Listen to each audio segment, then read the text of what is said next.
welcome. I'm so glad that you came, and maybe a tiny bit surprised you came. Little do you know.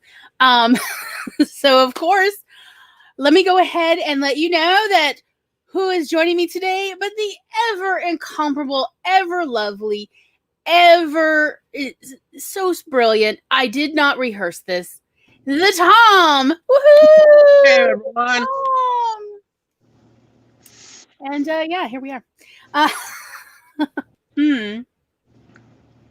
Yes, talking about art. Who knew we were not normal? I actually never suspected, to be perfectly honest. Well, no. You know what? Let me back that up. I thought that other people that I discussed my intense enjoyment of some music, of certain musical pieces, I thought that when I played it for them and they were like, it's okay, that there was something maybe wrong with them.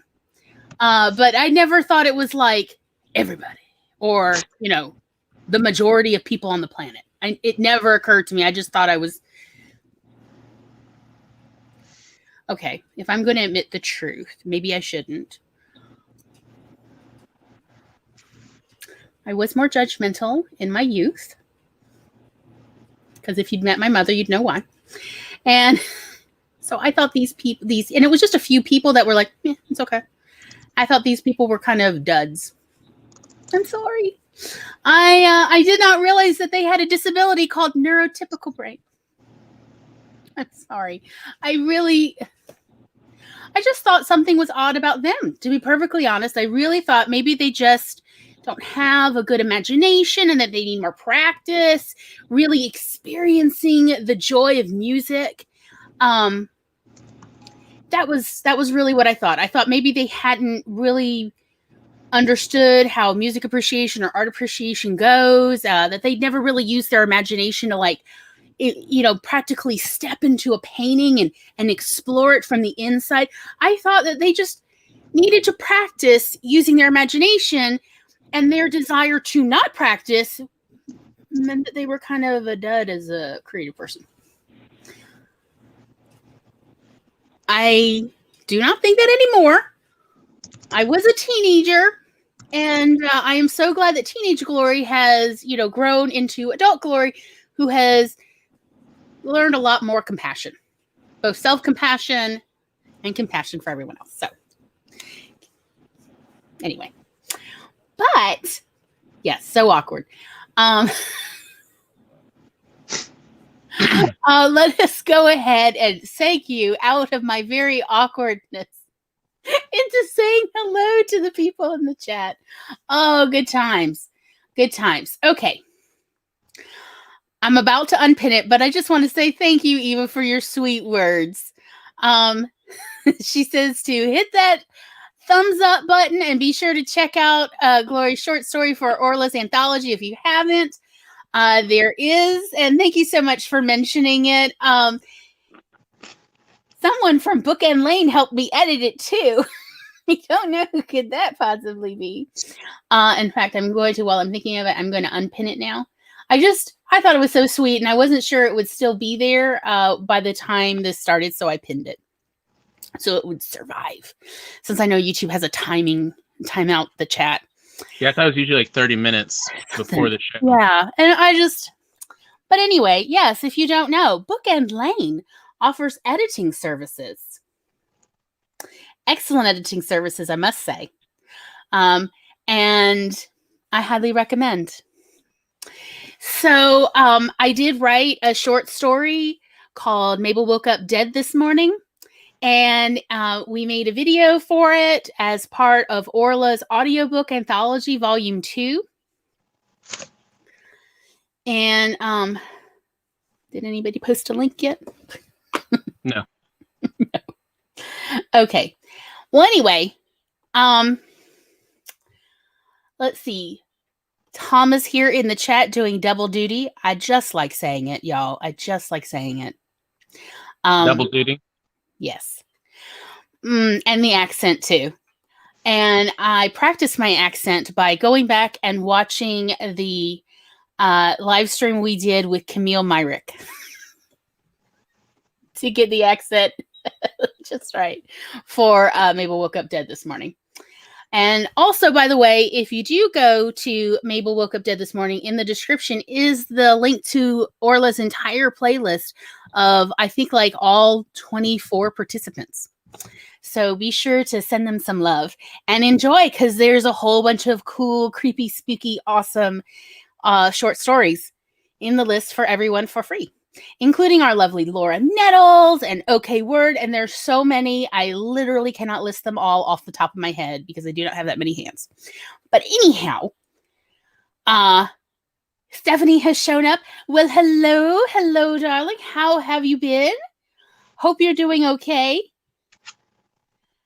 Oh, and Charlie is here. Hello. Hope your Monday's going well. And the darling Jules is here. How goes the day? It is raining, and I think today's high is 76 degrees. So, just because I'm a weather nerd and I like it, everybody tell me how your weather is. And Eva did, in fact, make it to chat. Hello, sweetie. Eva was teasing me in private chat earlier about what's it like to be famous, and I'm like, no. Let's see. Oh, it's CB is here. I think it skipped. I think I missed some, so I'll be right back. Hello, darling. How is, again, I would like to hear how everybody's weather is. Well, I mean, Megan, you skipped over where Megan's talking about the storming. Hello, Megan. Let's see. I'm here, but there's a storm, so my internet has been going on and off. Oh, that is rough. So, I hope everything turns out okay and it's not too rough a storm. Here, we just have this lovely, gentle rain, and it is steamy. It is a steamy 76. It may get even warmer before this is done. Let's see. CB says, I'm prepping for nano events just now. I have a ton of work to do. Oh, I'm so glad that you could join us while you prepare. Let us know how it's going. Oh, just looking at emojis. Eva says, my toddler is watching with me, which means I hear him more than y'all at the moment. That's awesome. Let's see. Oh, CB says, freezing cold here. It snowed last night. Oh. So it's like a wet cold is what it sounds like. Yeah. Where we just missed the cold. Yeah, it's so humid, y'all. It's so wet here. It's so wet. You have no idea how much. You have no idea how much I go through Instagram just looking at other people's snow pictures. I do enjoy it. Yeah, there's several other writers on Instagram who post weather pictures, and I love every one of them. Because all I have is, behold, wet leaves. Heather is here. Hello. I love the subject, but I have to go get my kid. Okay. Well, be careful out there in case it's wet where you are. So, it's just us chickens.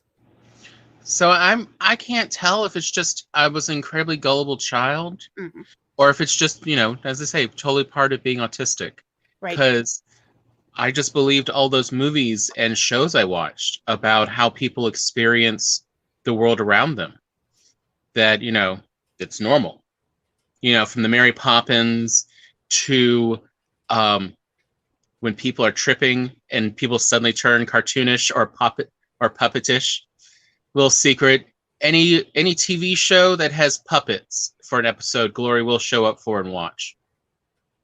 Yeah, that's how I got into watching Angel and 30 Rock. Is because they each have a puppet episode. And I'm like, I am here for all your puppeting. I love puppets. And because you see a bunch of the world as puppets. Okay, it's true. Everybody looks kind of puppety to me. I don't mean like someone else is pulling your strings kind of, but I mean soft and... And was Jim Henson autistic? Floppy. Because a lot of Muppets, a lot of people look kind of like Muppets. Yeah, okay, so... all right. So if you ever watch Fraggle Rock, you know about, what are they called? The ones that own the trash heap. Oh, Oh God, I don't remember the Yeah, name they of had it. an interesting name that they called themselves. Yeah. But, they were the full body puppets. And I just thought they were cool. Not cool, because they were the bad guys in Fraggle Rock some of the time. But I just thought they were neat looking and everything. And this is true, y'all.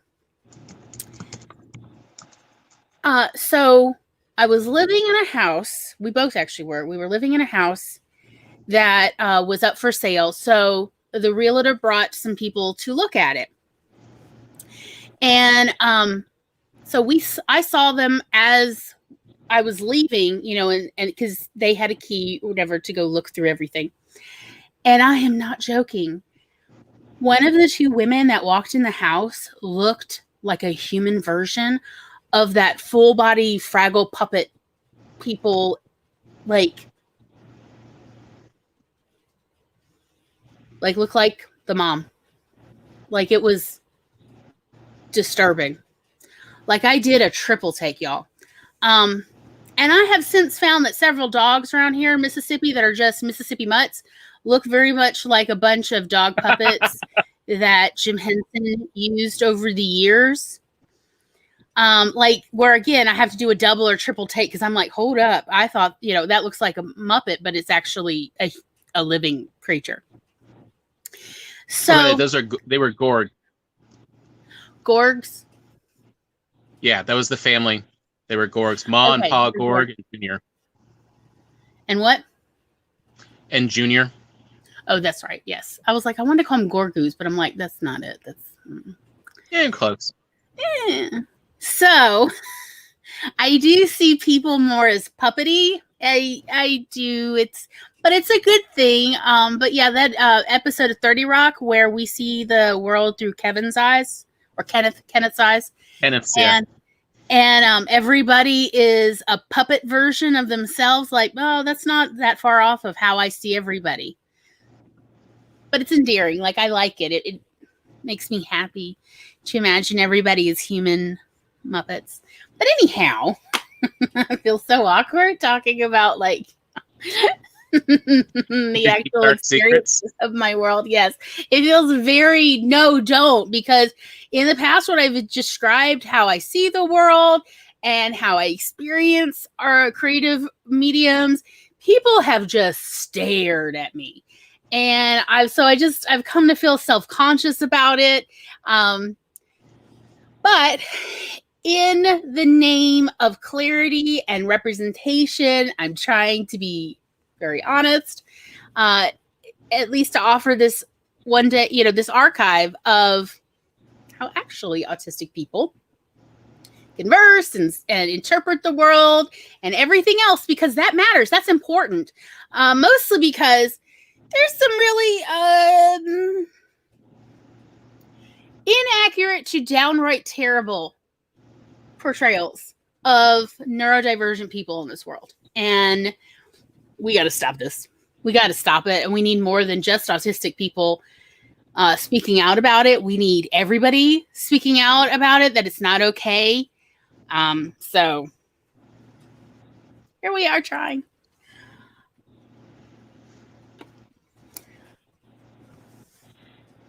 I mean, Tom, if you keep being quiet, I'm going to just let these silences stay awkward. For real, though. I know, it's hard. Like, this one is a little bit hard. This subject was harder to plan out than a lot of other ones of, what do we talk about of this? I mean, well, let's start with the opening about. So it turns out research in the last, specifically that's come out just in the last few years, it's turned out that, and we're talking from reputable sources like, University of Anglia or East Anglia in the UK and other places, that neurodivergent people, specifically autistic people, do not necessarily experience visuals and auditory, sound in the same way that neurodivergent people don't experience it in the same way that neurotypical people do. So from what I gather, since I have only ever had my own experiences, the way they described it was that neurotypical people apparently sort of just experience things like kind of flat. It sounds like that's how I would describe it. Very much a cup is, this is just it. It's just a cup. It's in a room. It might as well almost be 2-dimensional, except we have 3-dimensional vision. But it just sits there. There's nothing exciting, and there's certainly nothing inspirational or interesting about it. Ditto with sound, that it's just sound. You just hear a voice, you just hear somebody playing an instrument, and that's it. And you don't experience necessarily like a full body neurological, like, what is it they call an ASMR? Like the ripple effect down the spine where everything feels ignited or stimulated. They just experience sound as something coming in their ear, and their brain processes it and goes, oh, that is what a trombone sounds like, or that is what my spouse sounds like, and that is it. And now, apparently, most autistic people, I would say probably close to all, experience it in a far more intensive way. Like a more, I would call it like more of almost like a full body experience. So like if you've ever had somebody whisper in your ear and it just makes your whole spine tickle, that is what it's like when most people talk to me, period. Like, especially in person, they don't have to be up close. They could be across the room, and I just like, it's like all my nerve ends turn on. I can see a cup in the light of a window on a table, and it's just glowing to me. And it's not that something is necessarily wrong with my vision. I mean, I could tell it's just, it looks like regular light. I mean, it looks like how I've seen images of light, so I assume it's accurate. But it just suddenly gets my mind running, and maybe sometimes I even get flush with, like, there's so many thoughts going on in my head about how that lighting is so lovely. And if you have ever seen my photography, you'd know what I'm talking about, because I often take pictures of really exciting lighting that excites me, that gets me like, gets my mind running. And apparently neurotypicals never experience this, except maybe in their fantasies, I guess. If that, I don't know. So that is one of the things we want to talk about. We actually had originally been planning Autism and Art for like, 4 or 5 months. That's actually, I found it on an old list of ideas we had last season for this season. And there it was, Autism and Art. And I'm like, well, I had just read an article like literally earlier that week about how art experience is different for autistic people versus neurotypicals. So I was like, did you know those poor neurotypicals are just experiencing the world as flat and things are not stimulating? And that's, I guess, what I really mean. It's like so much of my world is stimulating all the time. Hence, sensory overload is very real and common for me, a common experience, as it is for, I think, most autistic people. And that can even lead to what we call meltdowns or selective mutism. And that has to do when the brain is so overstimulated that it becomes a crisis internally. And the person has to like find a way to cope. With selective mutism, they just withdraw from the outside world in order for their brain to have a little time to just process through and get rid of all the stimulation. Meltdowns are sort of the external version of that, where instead they are, how would you describe meltdown? A meltdown is where you are trying to force the world to get away so you can have a calm space. And so you start, acting out to just space yourself because the world has gotten too stuffed. It's too full of things and you need everything to get away. And that's where I tend to see the acting out is more of just a physical and mental space, like just. Well, like for me, when I've had meltdowns, it was also like there was so much overstimulation that I needed to yell because there was this, like, it was like I felt a physical need, like my nerve endings were so lit up that I needed to yell to, like, somehow release some of that internal energy out. And I mean, I would even shiver and stay at my feet because I was just trying to get all that neurological activity just out of my body, so that my brain could then have some time to quiet down. But I mean, everybody's meltdown's different. Yeah. I mean, again, I just want to point out again, if you've met one person with autism, you've met one person with autism. Yeah, say versus my meltdowns were usually where I could no longer support emotional processing. And so I just literally needed distance from everything, because I don't know if like the brain had just had too much. And, you know, as we sometimes wonder between us about the difference between Gloria and I, my head will literally overheat. Like I will just get too hot. Yeah, and mine will too. But the difference is you do have, you know, a Outside radiator.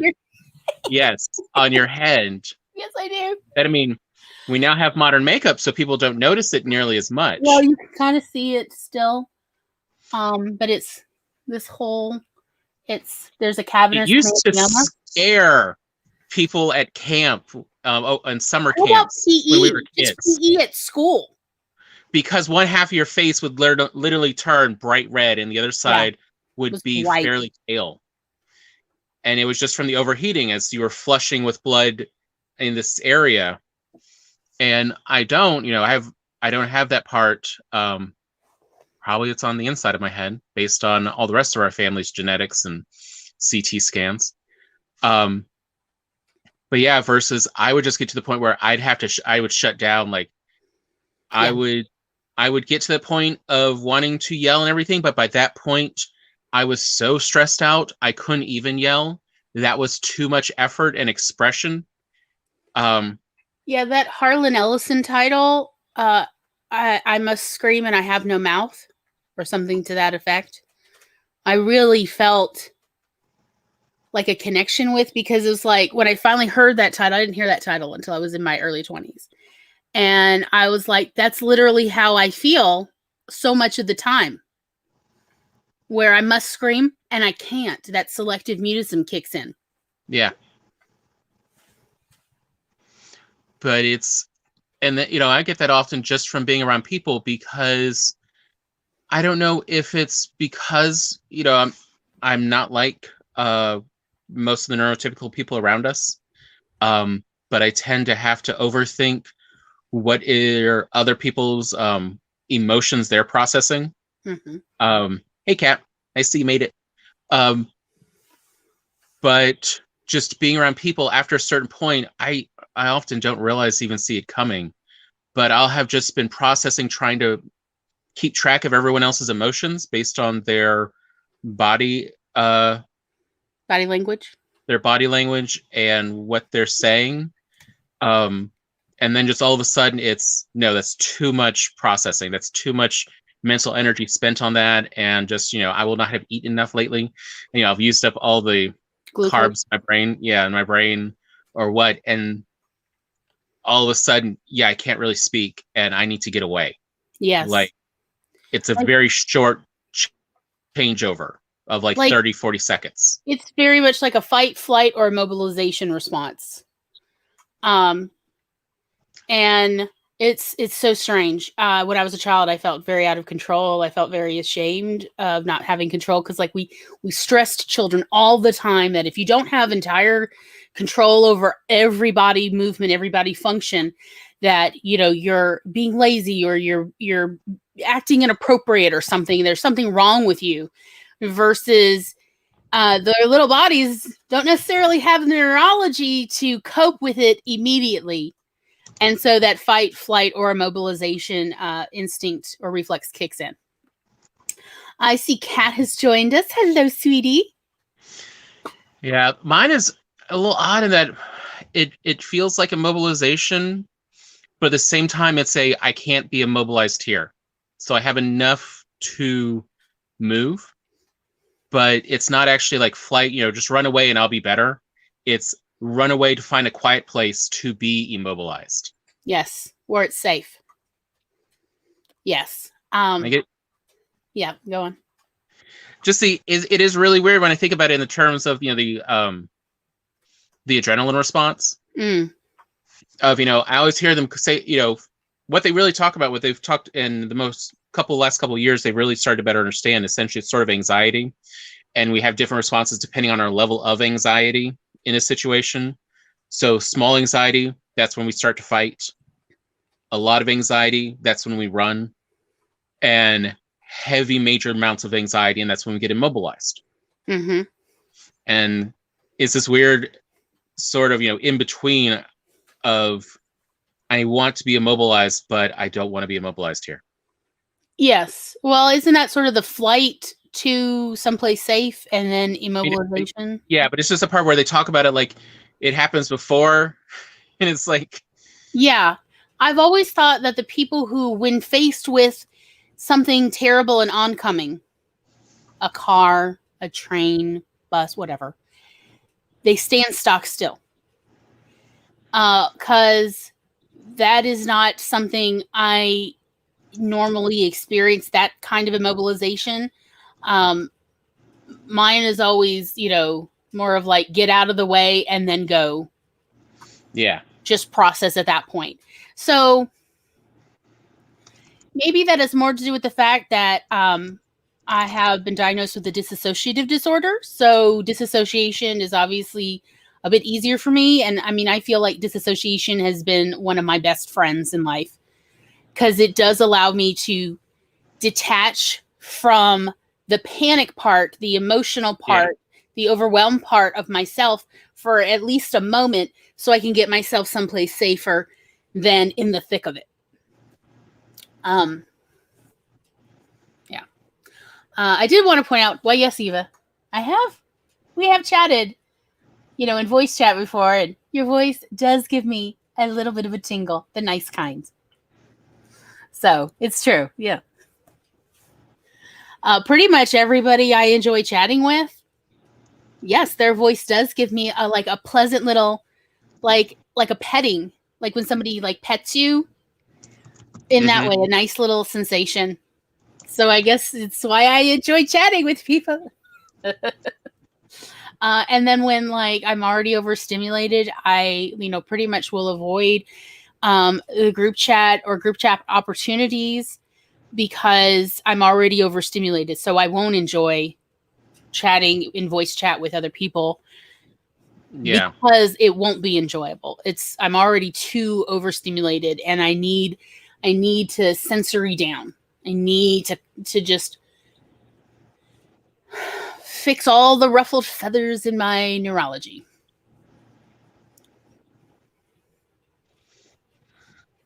But yeah, like that's that weird part of the things that cause overstimulation and the things that don't. But I mean, truth be told, I've actually had similar with reading and watching movies. Yeah. There's been a lot of movies and TV shows that I've had to watch in 5 and 10 minute segments because I like the story, but it was getting too intense for me. And so I could only watch a little bit at a time. Now, upon rewatching, since I knew how it ended, it's not as rough. But I've found a bunch of times where it's taken me, several days to a week or two to get through a few shows. And it's just, a 30-minute scene. And it's like, 2 to 5 minutes, like, nope, that's as much. Yes. That's happened to me plenty. It's too intense. It's too much. I've had that actually happen with books that I really enjoyed where like maybe there was an argument or there was an awkward conversation. Like it was there was too much conflict. And I just felt it so intensely that I had to put it down. The next day I'd come back and read like another half page or page. And again, have to put it down. It's a little too much. And yeah, it would take a couple days to get through a scene. And then the rest of the book I'm fine, or most of the book I'm fine till, again, another conflict of that nature that's just so overstimulating.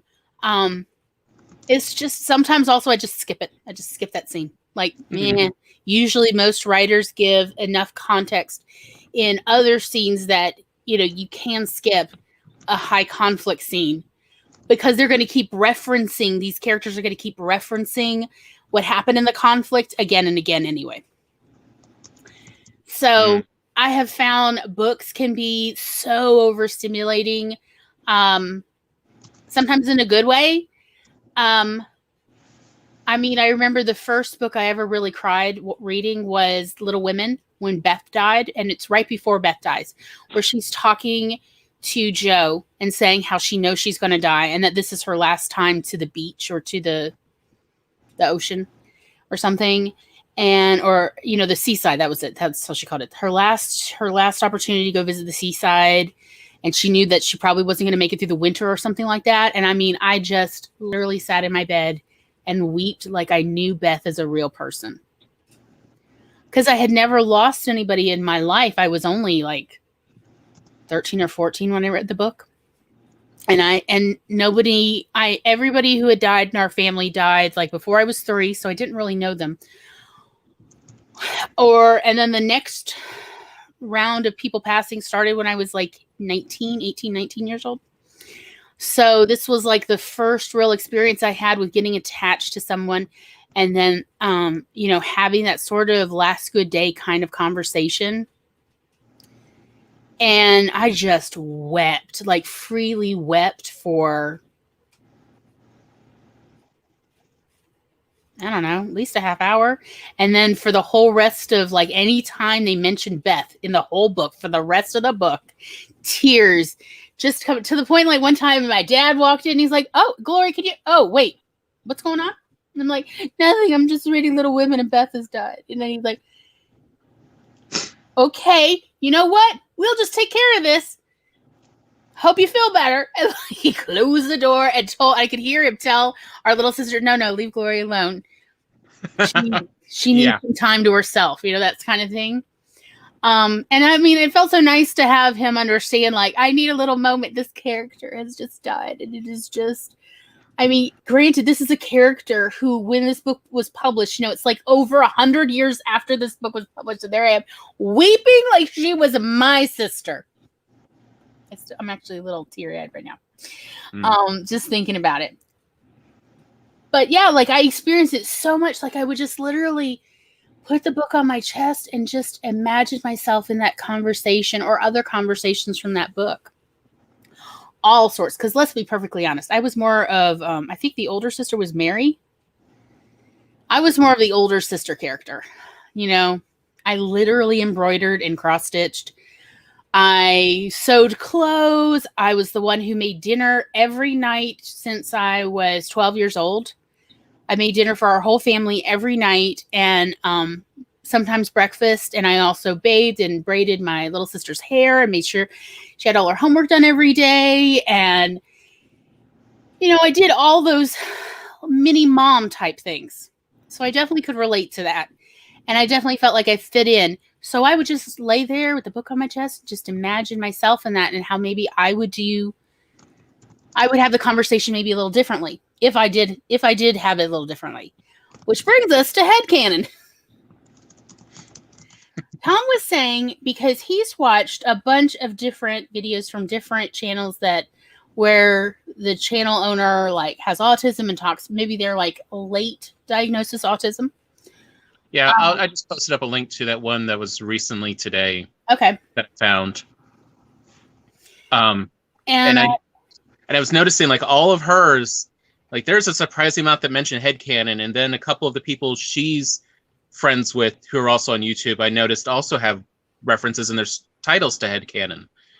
And so, yeah, now I'm kind of wondering if headcanon is like more common among autistic people. Since we kind of live the films and stories in our heads more, and so even after we finish the story, we're still living in that world and we're going through it with further adventures, and we're still making up further stories of, like, is that why we develop more headcanon? Yeah, I do like explore those kind of character dynamics, the relationship dynamics that different characters have, and all the time, especially when I was younger. I still do it now. Maybe not as much, Yeah. mostly because my life is super full and I got so much going on.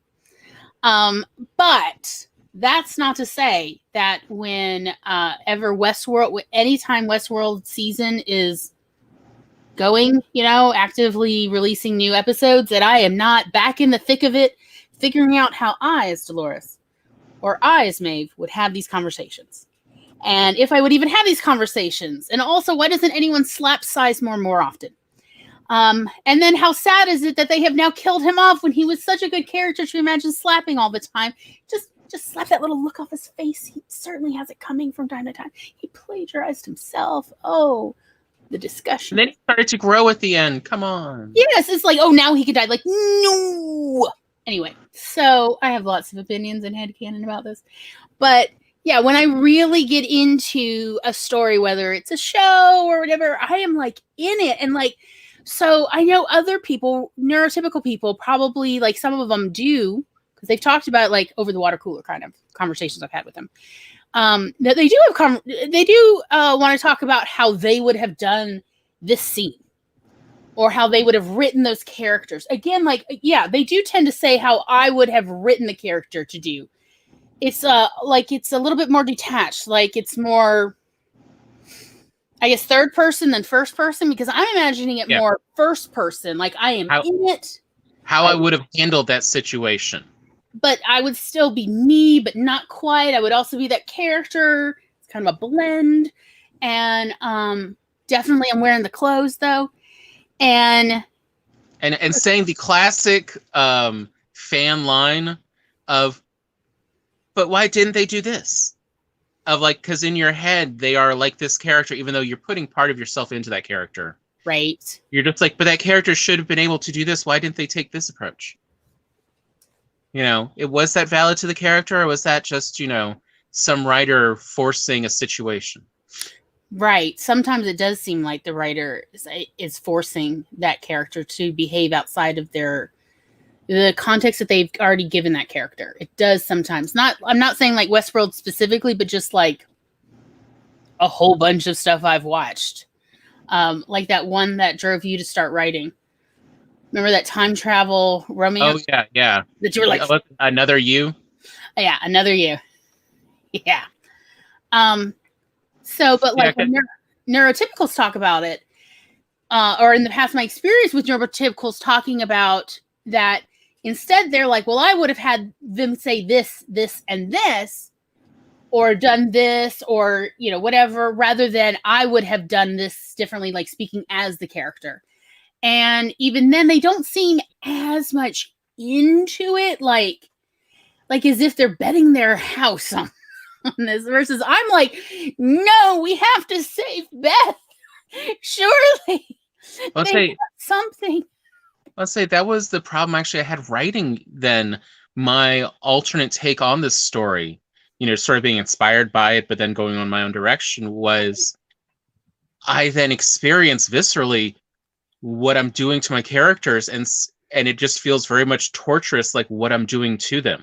Yes. Of like, I know this is for their growth and to give them a reason to go forward, but at the same time, it's like, but I don't want them to do that. I want them to just, like all people, I'm compassionate. I want them to have an okay life. Right. I don't want them to suffer this much. This is, and then I'd have to stop writing because I just couldn't even do it. Because it was too intense. And so, we'll see if I ever finish the story or if I just have to hand it off to someone else. Because it's just, too hard to do that to them. Right.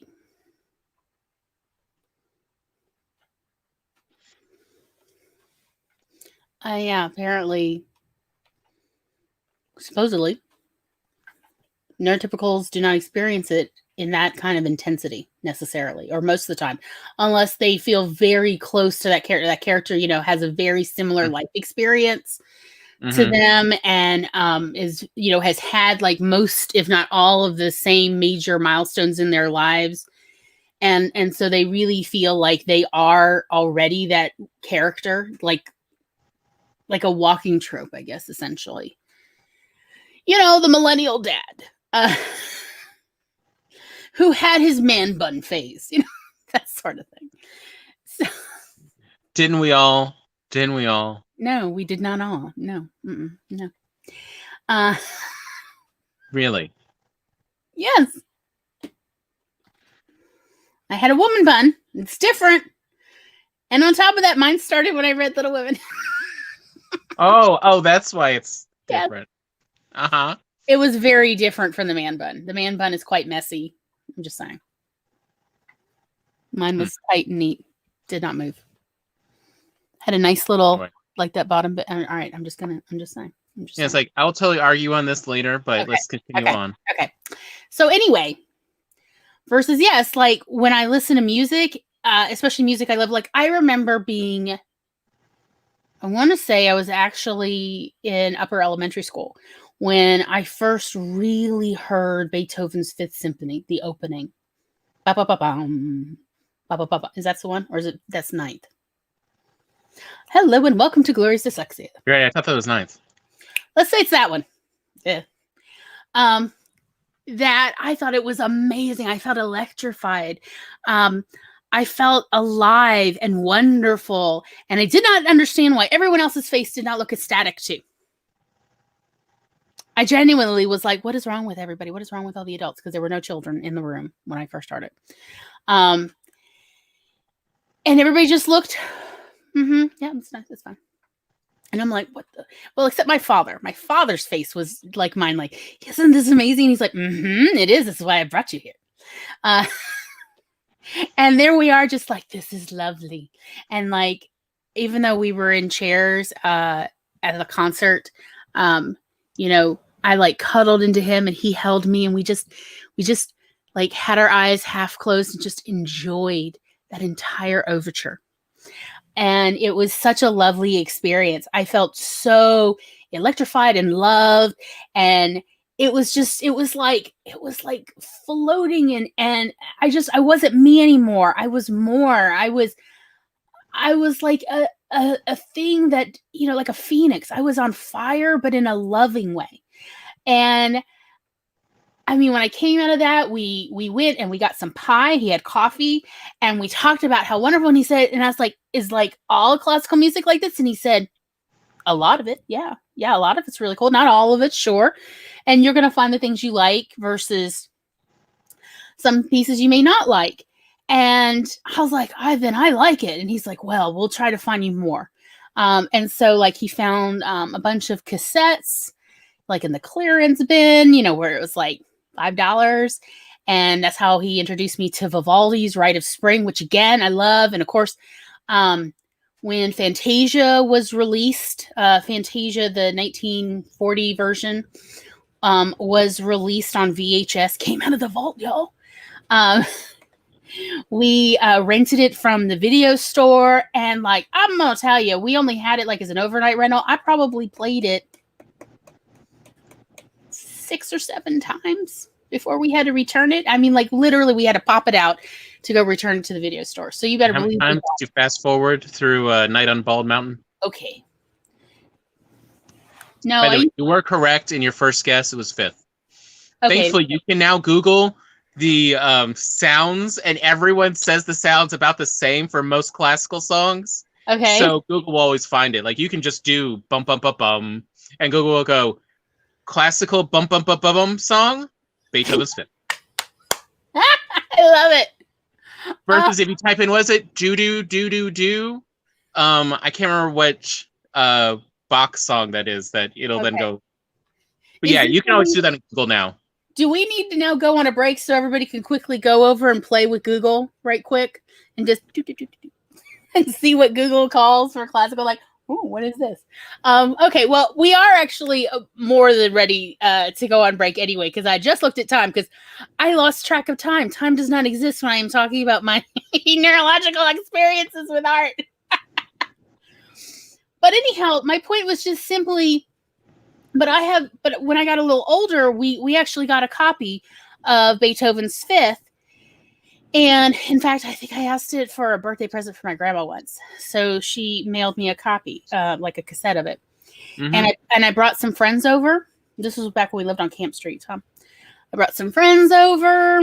So it must have probably been 5th grade. Yeah. And I was like, I'm going to play it for you. You're going to love it, right? And they're like, yeah, it's nice, but the way you described it, I thought this was going to be amazing. And I'm like,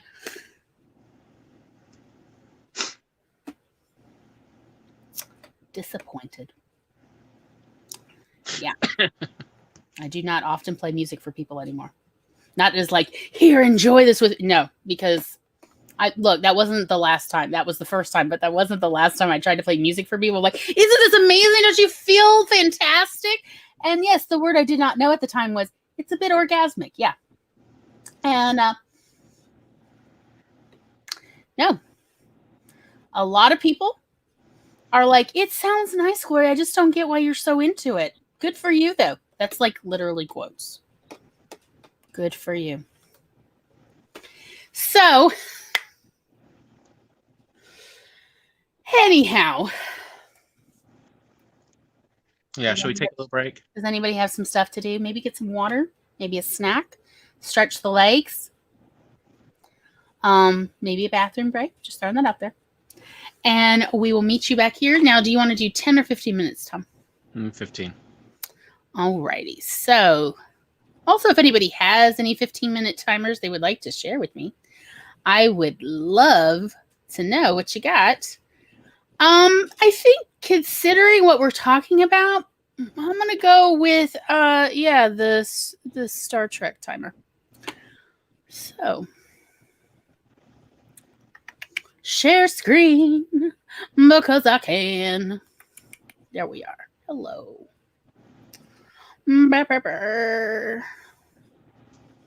Is everybody ready? Are y'all ready? In 3, 2, 1, sprint.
Beep beep beep beep beep beep beep beep beep beep beep beep beep beep beep. Hello, hello. Tom, you're still muted.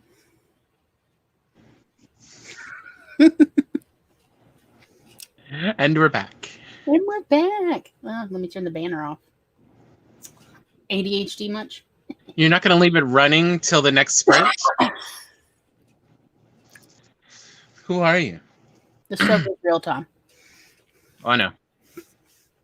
So, I don't know if anyone noticed, but I posted a ton Couple. of links. Just a few. Like, Just a few.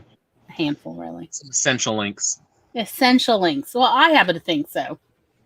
I posted a link to the AuthorTube anthology playlist. I'm hearing an odd echo. Are you hearing it? Is it just in Not my here. head? Have I become Neo and I'm like getting the internet wireless? Yeah, That's what's happened. it happens. Awkward. Welcome to Deja Vu in the audio. Right.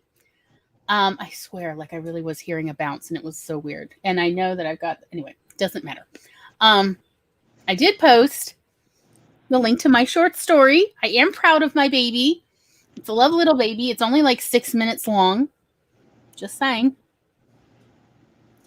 And then I posted a link to Heather's story, The Archway, and Doll's short story. Yeah, cannot talk. Short story, Liminal Void.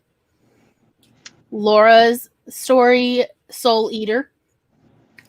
Catherine did one, Prisms of Fate and Darkness. Ooh, I love the title. Jace's The Reaper. And, before I forget, Everett's here. Wild Everett. Hello. And then, to add all of that, wrong one. Tom brought me carbonated wine that he carbonated himself. All right, my cough drop's done. Because I didn't want to have cough drop flavored wine. That's awkward. Refreshing. Apropos of nothing, but since I did bring it up over the weekend, it's just fun to mention.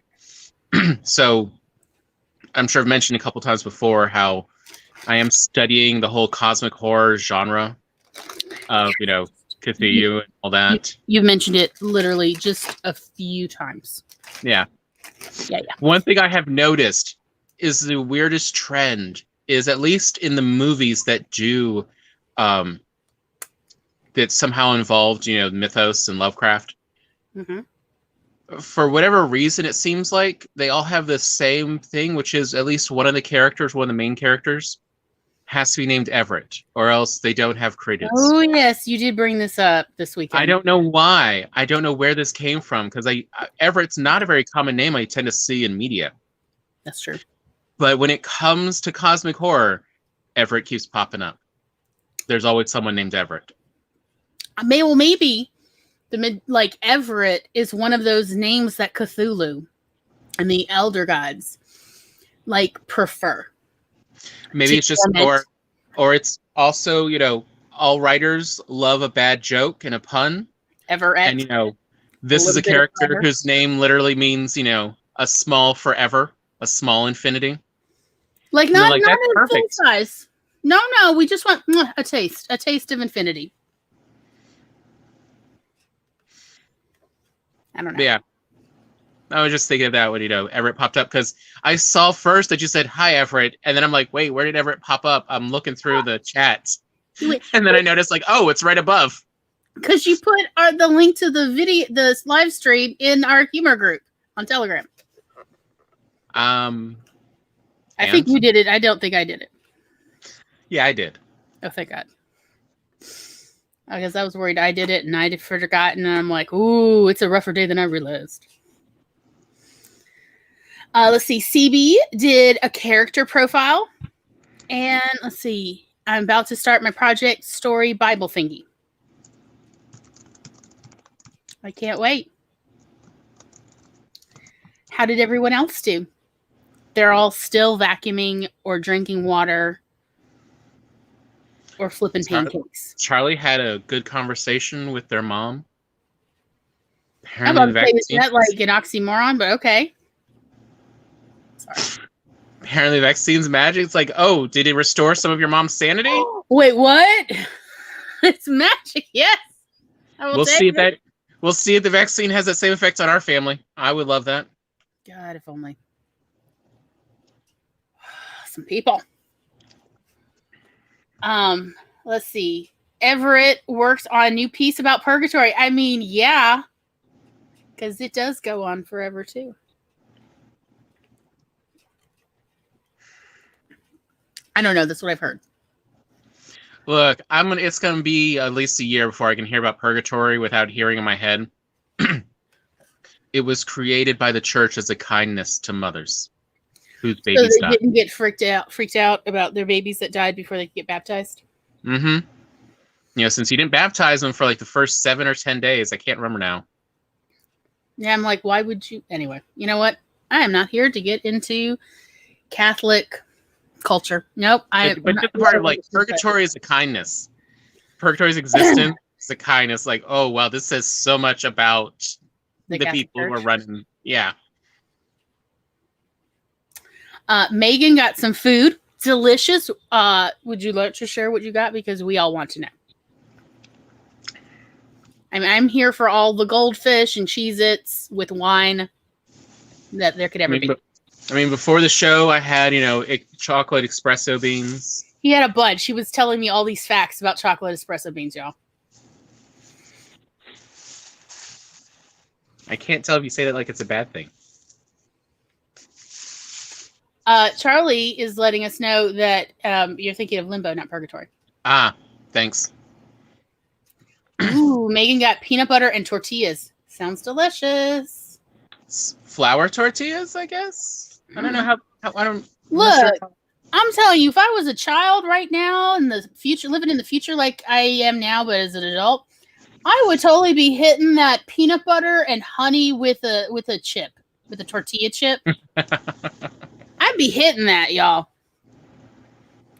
I would definitely maybe like sprinkle on some chocolate chips onto that. We are ready to go through, Glory's childhood right now. Yes, flour tortillas. Yep. I see you make a little roll. What do you call the little appetizer things for? Well, I guess appetizer. That you serve at a party. You have a whole bunch of. I don't think they're crudités, but the little rolls. Are they not called appetizers or hors d'oeuvres? You're thinking of the word hors d'oeuvres, maybe? Yeah, hors d'oeuvres. That's how old we are. Nobody uses that anymore. Or they can't pronounce it. They just say nibbles or appetizers. I mean, versus hors d'oeuvres. I always heard hors d'oeuvres. And I thought hors d'oeuvres was a type of mollusk. I don't know why. But when I was a kid, I thought that's what hors d'oeuvres were. I knew what hors d'oeuvres were because that's how mom and dad said it. But I went to a Christmas party as a kid, like as an adult Christmas party, but there was children's annex. And, they're like, some kids like, hey, I got some hors d'oeuvres. And I'm like, oh, what are these? What are hors d'oeuvres? And he's like, well, there's this, and this. So I thought it was all like, because it was Christmas Eve, right? So it's, what is it? The Feast of the Sea or something? That one. So everything was seafood, like shrimp, oysters, whatever. So I thought it was a type of mollusk, honestly. I mean, the logic we make up when we don't know. I think that's fun. Again, headcanon for real life. Yes, CB says what Homer Simpson says. Horse d'oeuvres. Horse d'oeuvres, delicious. I don't know why, but hearing you say that, it's like, that does sound like the British version. Horse d'oeuvres? Yeah. Okay. So. AKA, why the French have nightmares about the British. I do love using their language. I mean, Look, I'm just going to say it once. When you hear somebody with a West Country British accent speak French, it's like, well, your West Virginian French teacher ain't got nothing on that. True. So, fine. So, what you want to talk about? We were talking about music. Should we continue talking about music? Because I could just list songs. But should we go on to visual? Oh, the visuals. So, or actually, how about real quick? So my childhood imagination and how I played by myself. And I realized, looking back and thinking about all of this, that, yeah, this is really not typical. But to me, this felt really natural. Right. And that was, so, we've recently discovered that it's now called Goblin Core. Yeah. Which is this very, I just want to be in nature and just stay around there. It's like cottagecore, but with dead things. And in the woods. Cottagecore is in the woods too. Cottagecore brings the woods inside. All right, that's fair. Goblin Core stays in the woods outside. Okay. You might make a lean-to, but that's about it. Yeah. All right, I see what you're saying. Like Goblin Core is more outdoorsy. Yeah. And cottagecore definitely has more of a focus of like homey, cozy living. Mm-hmm. Even when it's a picnic, it's still with all these things from home. It's still, we bring all the plates, we've made the picnic.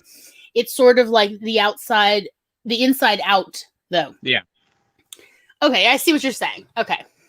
Because what I would do was, we lived in the piney woods.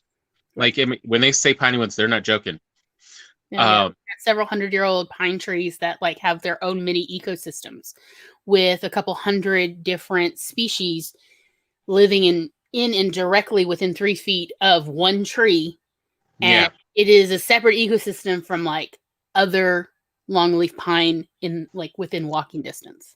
And one of the fascinating things about if you go through a forest is forests are rather fractal. So you will come across little glades that have what looks like really a miniature version of a forest.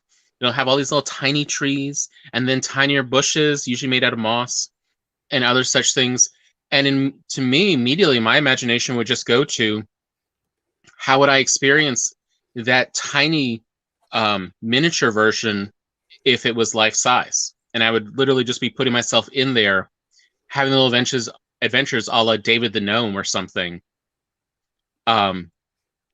Going through this, or I was telling you yesterday about at one of the apartments we lived in, the Cove, in a section, I guess, they didn't build as many apartments as they had planned to originally, and there was still a large amount of red dirt they had just piled up to use and they never used. And the forest had sort of reclaimed some of it, but it also had then rained and it had subsided. And so it was 9 feet tall, I guess. It is called mass wasting, dear. Yes, mass wasting. When you have lots of erosion, it's called mass wasting. And so essentially just, so there's just this fall off.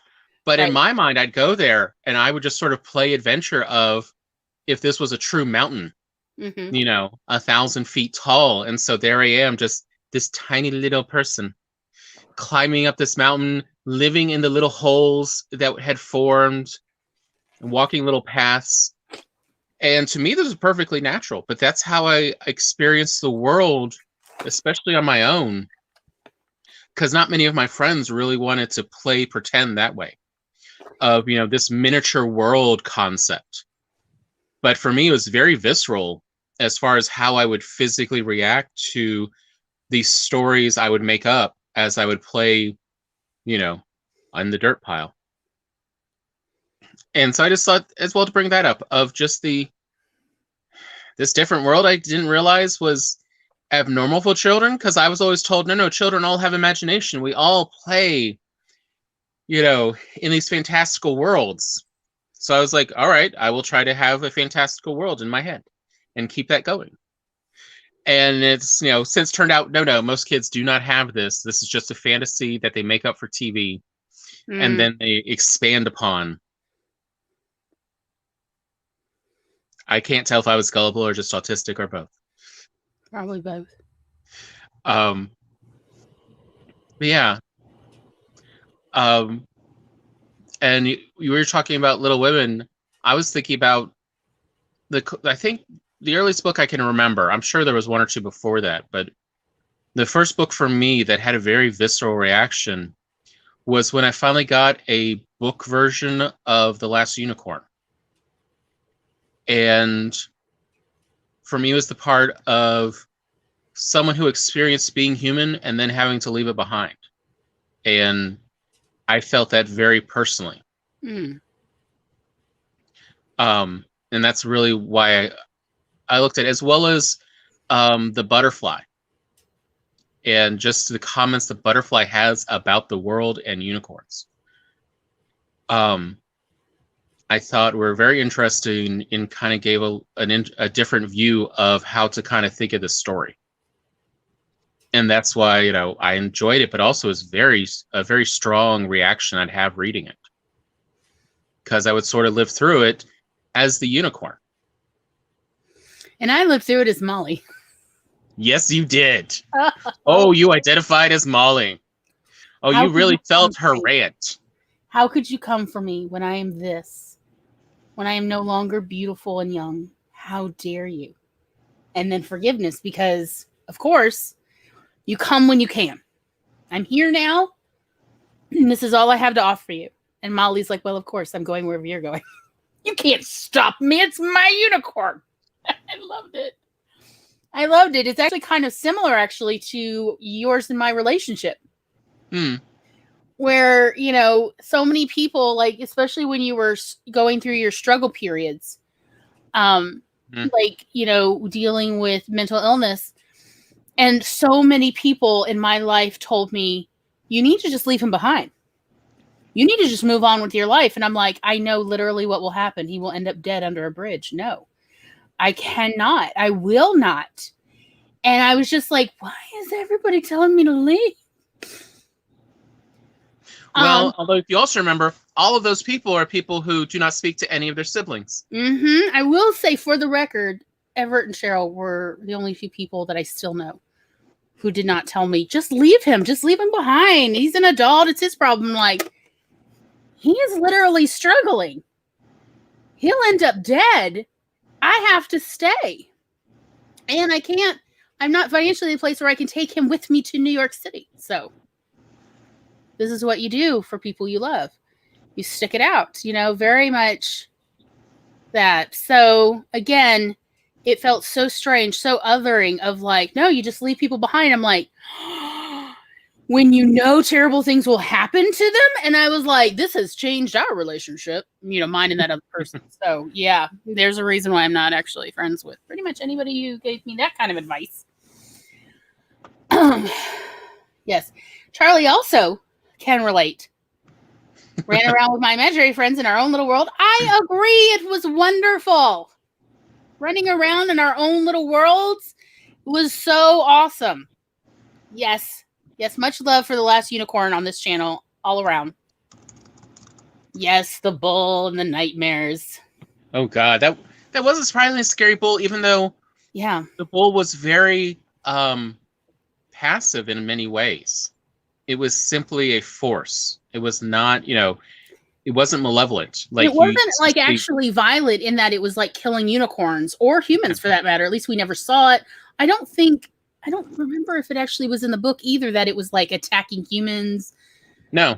Who were trying to stop it from It literally just rounded them up and just by sheer presence. Right.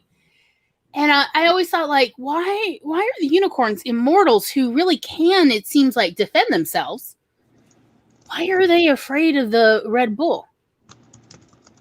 I mean, they got a freaking horn right here. Right here. It's serious. It's a real deal horn. It's not a little, you know, it's not bumps. It's real. It's a big horn. And they're immortal, too. So the likelihood of them dying from a fight with the Red Bull seems less likely than if they were just like a goat, for instance. But anyway, that's that discussion. That could go on forever. Again, because you are experiencing it as them, not watching them. You're like, well, if I was that character, how would I approach this? And it's like, wait, but that's not what I would do. What is the link you posted? Yeah, it's a really emo song. It's the one from the late 90s called, what was it? When Susanna Cries. Okay.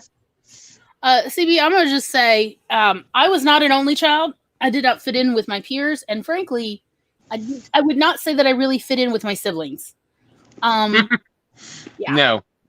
However, they still accepted me. My siblings accepted me. My peers did not. But my siblings accepted me for who I am and never wanted me to be something different, like on a grand scale. Most of the arguments we had about who I am had more to do with scheduling. Like, I've got a paper to write, and they're like, but I need you to hug me. You know, that. But not like, I need you to be a different person. Or I need you to not be, quote, so weird. No, I never got that from my siblings. I did, however, get that from, like, everyone else ever growing up. So I don't know that it necessarily has to do with siblings, I would say. And I certainly never felt like I fit in ever with any of my peers. There were some peers who were more accepting of me just in my quirkiness. Is apparently quirky is like code word for autism. Apparently. There were peers who were more accepting. Not entirely. Because it's that don't be too weird or you'll attract the bullies kind of thing.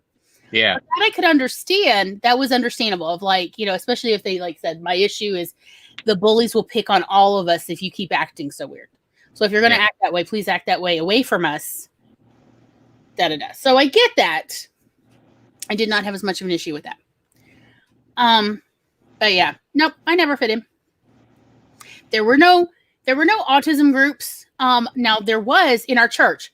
There was actually one other kid diagnosed with autism, another female, in fact. And our moms, we were like, what, 3? No, how old was Brandy? She was like 3 or 4 years older than me, I think. Yeah, I thought she was 3 years older. And I would not say we got along really well. You definitely, though, understood each other. We understood each other, but our mothers kept just throwing us together like here, and we had very different interests. 3 years age difference when you are like 6 is huge. Like, so when I was 6, she was 9. Like, that is huge. So she did not like hanging out with me, so therefore I did not enjoy hanging out with her since she didn't want to be there and was not necessarily always nice to me. But yeah, that was it. That was like the only other autistic kid I ever met as a child, and did not go great. So it definitely did not encourage me to go seek out autistic peers when I got a little older either. So I pretty much just steered clear because I just assumed that based on my first experience, I mean, this is a human psychology thing. I'm not saying I'm proud of it, but if the first experience is bad, well, then probably all experiences, because I never had another experience like with an autistic play date, I guess. I did get a bunch of play dates with, hey, this kid's weird. You should go play with him. Guess what? Most of those weird kids, psychopaths. Yeah. Did not get along that well. There was a lot. Yeah. Like pretty much as soon as somebody's like even talking about hurting little kittens and stuff, I got to go. Bye. And then go tell my parents so they could hopefully save the kitten. So yeah, anyway, that was a weird tangent I did not mean to get on. Let's get back to art. So, here's one to truly kind of probably help illustrate just the difference. Why don't you talk about what you're thinking of and how you do, and just what you're thinking and feeling when you do Zentangle? Because I remember you used to relax and then occasionally you just start having stories. So I don't know if everyone knows what Zentangle is.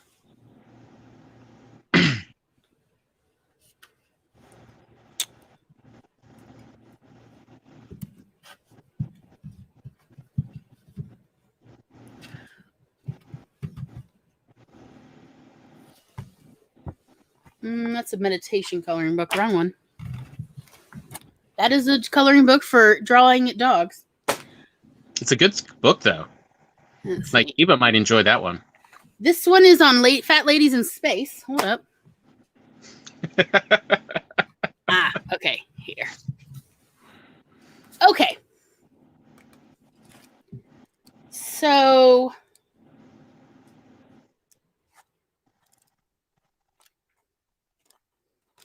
was hoping to find something simple. Okay. So Zentangle, hold up. Charlie has taught me. Make yourself the main screen. Yeah, if only I knew what I was doing. I am, y'all. It's there somewhere. I know. Solo. Okay. Okay. So like this. Like you do it on like a coaster or a little piece of paper, in part so that you don't feel any pressure to like, oh, but it's this whole big page and I have to fill it up. How exhausting. But essentially, it's often simple, repetitive shapes and things that make all sorts of strange stuff. And you can color them in. This one is so much more complicated than I wanted to show. But, you know, like, it's just, say stars, and then you keep making stars within. Okay, so basic idea. And, like, I would have, like, these coasters. I bought them off Amazon. They're, like, paper coasters. Thick paper coasters. And you can color them in also, but, you know, you're doing these little basic designs. Like, say you're doing a star, and then you keep filling up all the space with stars. So small stars, big stars, and then maybe you're even shading in. And it's very meditative. It's very much, you kind of lose track of time. Or I would lose track of time. It was fun. It was very relaxing. I want to say that I may have one that I was working on a few days ago in this. Oh yeah, there is one. Okay. Okay. So here's what I'm talking about. It's just a coaster. And then what I was working on a few days ago. It's not done yet. It's just ongoing. That's why it's in here. Oh wait, there's another one I did finish, I think. Okay.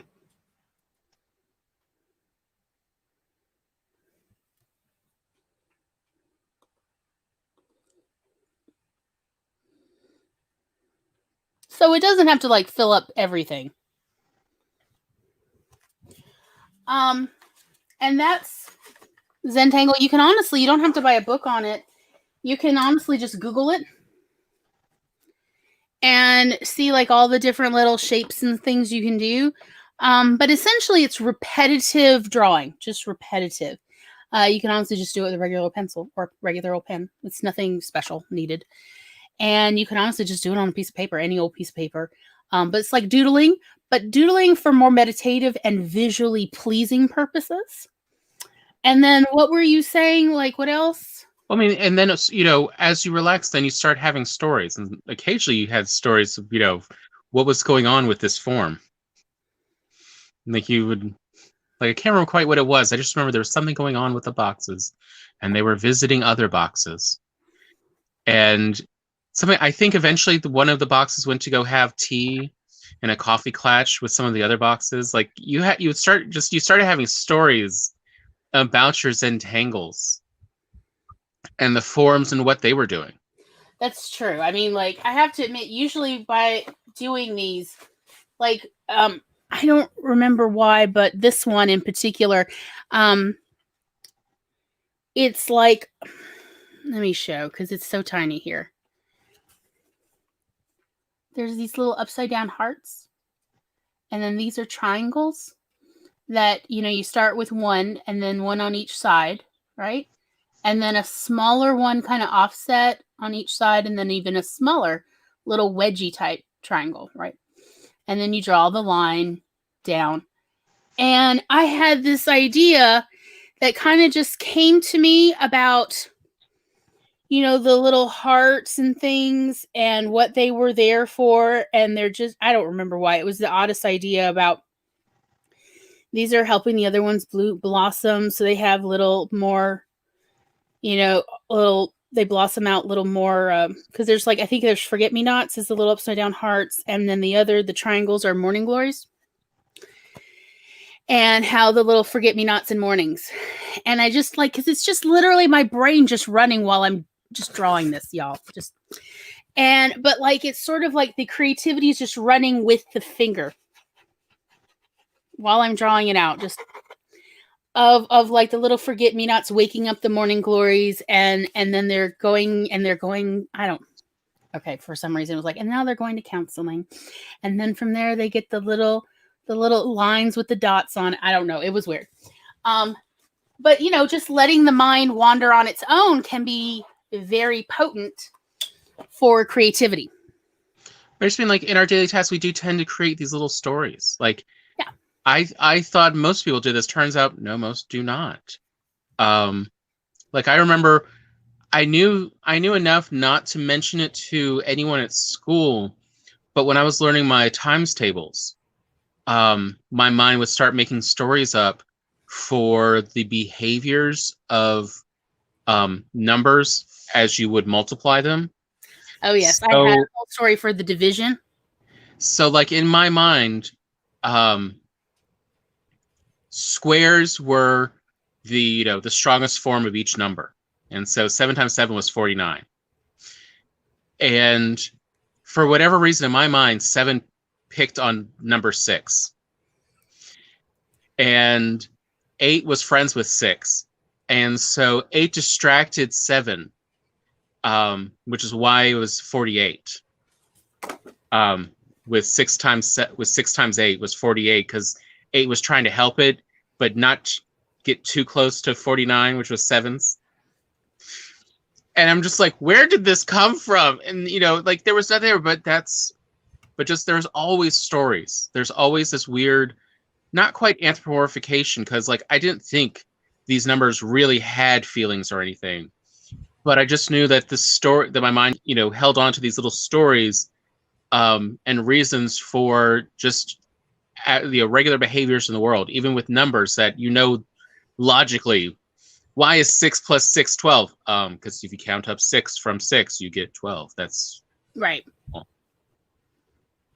But yeah, like that's everything from even some words, different words in English class would also you end up with little stories. I always thought that the word "the" was friends with everyone in the world, because that's why it kept showing up in every sentence, or nearly every sentence.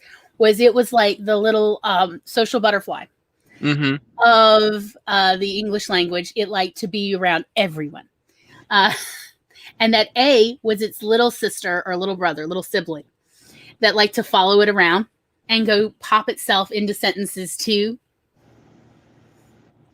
But I feel like it does help show this is also why we don't really want to stop being autistic, why we enjoy being who we are. Like, so this is the enjoyable aspects. And when people are like, no, everyone has to be neurotypical, we almost feel threatened because we like our existence. We just would like some compensations to make some of the more difficult aspects of being in this world easier, the way everyone else seems to have an easier time. Versus we like being autistic. I like being divergent. I like all these little stories. Every time, so Everett, who's here, has a new music happy hour that he hosts, primarily for contemporary classical composers, or what do they call it? Classical modern music? No, contemporary modern music or something. I can't keep up. Bottom line is, like, how it looks to me is it's classical music, but it's like modern, like it's recent. I didn't know they were still making classical music, but it turns out they are. And so it's a bunch of composers primarily there. Sometimes there's other musicians that don't compose, but they like to play it. And we sometimes go. And often the composers will play their latest piece for everyone to listen to.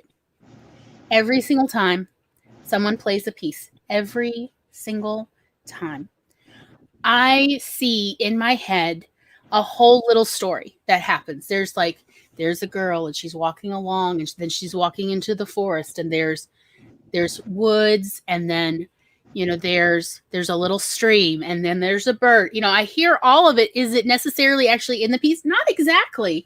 Although to me it seems like there's impressions of it, because it is sort of like impression music. But I always see something. It always reminds me, every piece I hear reminds me of a genre of music or a genre of TV or movie or some story. Let's say some story. And I see the visuals in my head, and they are almost as interesting and real to me in my head as if I watched them on TV. Like, they're very vibrant. They're very much there.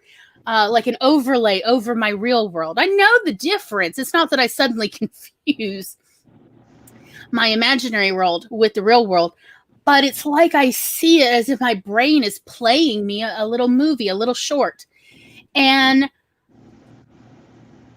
I get the impression that a bunch of people do not necessarily experience that when they listen to music. Like, they don't experience a little story that their brain just spontaneously made up out of nowhere. And it is that reason that, no, I would not want to be neurotypical. Because if you tell me that that is not a neurotypical thing, that most people who are neurotypical do not experience that spontaneously, like if they do experience it, they'd have to think about it, they'd have to work at it, rather than it just happens on its own, like, here, Glory's brain, I have something for you, that would make me so sad that I would have to work at that, versus what I do have to work with is communication with the outside world, because I am so often misunderstood when I am just trying to communicate basic things like, hello, clinic, I would like to make a doctor's appointment. Could I please have it on a Friday in the afternoon? Any Friday. 3 months? Really? Okay, how about a Thursday? What you got? What you got in the afternoon? 2 months. Okay. That of like, why am I pulling teeth? Can't you just tell me? Like, why aren't you offering me options? And of like, what are the phrases that pay? Like, that is one of the things we often share with each other as we find them. Yeah, we call it the phrase that pays. This is the phrase that pays for this kind of situation. Of like, this is the cliche line that you can say that will get the kind of response you're looking for. Like, when is the soonest afternoon appointment that is, that's on a Monday or Friday? Because if you say, hey, what you got in the next month in the afternoon? They're like, well, I need you to pick a day or a date. Like, can you not? You're literally the one looking at the calendar. Why am I having this weird conversation with you? Yeah. But yeah, like, that is the part that is exhausting to me. And also having to have all that conversation with a stranger. And I'm trying to be polite because I don't want them to think I'm rude, because I'm not trying to be rude, but the longer this conversation goes on, the more I am questioning this other person's sanity. Oh, you mean like every time we go to a doctor's office and they ask, how are you feeling on a scale of 1 to 10? And it's like, what's your scale of 1 to 10? Like, which side is the good side and which side is the bad side? And also, and how severe? What's severity for each level? Like, yeah, what does all this mean? Do you understand how I can easily misinterpret those? Like, to me, 10 is my head is literally about to fall off. This is where I die. And 1 is I have never felt better in my entire blessed life. That is the scale. If you say 1 to 10, that's what I'm interpreting. Apparently, I only recently learned, no, that is not the scale. No, neurotypical, it's much more condensed. Yeah, it's a much smaller scale. It's just like my average day is 1, which I'm like, my average day is filled with pain. What are you talking about? Anyway, and 10 is I'm not feeling great, but I still showed up here. Why would you need a scale for that? This is so close. As I said, it's the best day ever versus this is where I die. But I mean, but this is the thing where we have to translate everything from, because neurotypicals seem to, in general, have a very rough approximation of each other. They don't have an issue translating these thoughts versus we're like, I can come up with 10 different scales that are 1 to 10 on pain, and they all mean very different things. Like, I was thinking about it last night or the night before. So I found out in the last couple months that caffeine, what it actually does is it blocks your ability to feel exhaustion. It doesn't actually increase your energy amounts in your body or anything. It simply blocks that part of your brain that notices how exhausted are you. And so looking back at when I was in high school and I accidentally just had, a Vivarin, which is just 200 milligrams of caffeine, dissolve on my tongue. Why did I feel so great? And it's because I'm so used to constantly feeling exhausted. Even on my good days, I have a pretty good amount of exhaustion. And to look back and go, oh, wait, that whole giggly phase I went through on this caffeine, that was just what most people normally feel like. I cannot imagine a life like that. I can't either. Like, if average normal people feel like that every day, why are they still such jerks? Yeah. Like, the times when I've been curt or brusque with people often have been, I have either been super exhausted and just literally could not, like, it was just exhausting for me to talk more. Or when I have been in so much pain that, again, it's so difficult to me to tunnel through my pain to have a human conversation. And that is the times when I have been curt or brusque with people. And even then I felt intensely guilty, despite the pain and exhaustion, about it, because again, I was like, this person doesn't need this. This is not their fault. I'm the one who's struggling, and it makes my voice sound funny.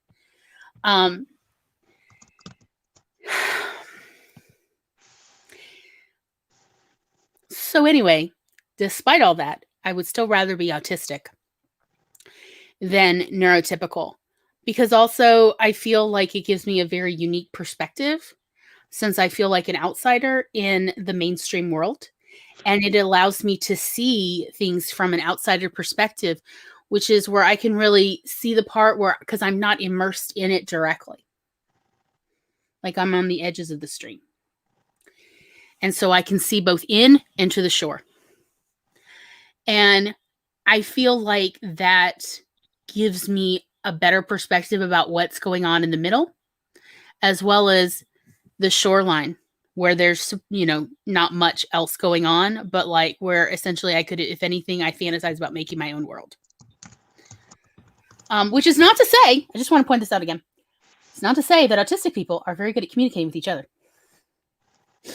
Oh, if you could hear me and Tom in the evenings having the dumbest conversations as we are trying to communicate one thing to the other person, and it is not translating, and they're like, what are you saying this? And they're like, no, how are you even getting that?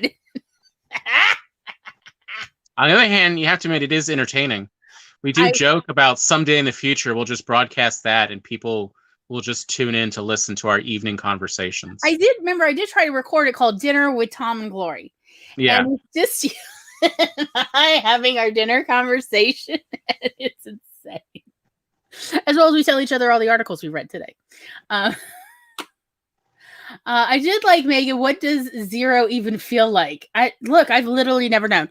My very first earliest memories as a toddler still involve pain. I literally know. Even when you were on painkillers, like, it takes so much painkillers to even feel normal that it's not worth us most time taking painkillers. Nope. Yeah, CB says, trying to make people understand me is ridiculous. Trying to explain why I have a care packaged am on disability gets exhausting.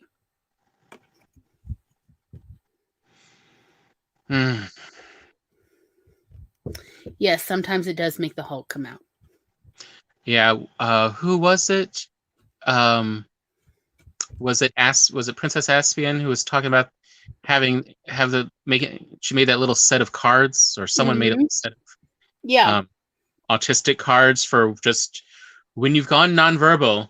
Here's the most common, things you need to communicate with someone. You can just hand them a card. I'm like, I mean, that's interesting. but it's like, but the pay, the like the what you have to pay for that though. I'm not talking about finances. I'm talking about how that person will then treat you. Yeah.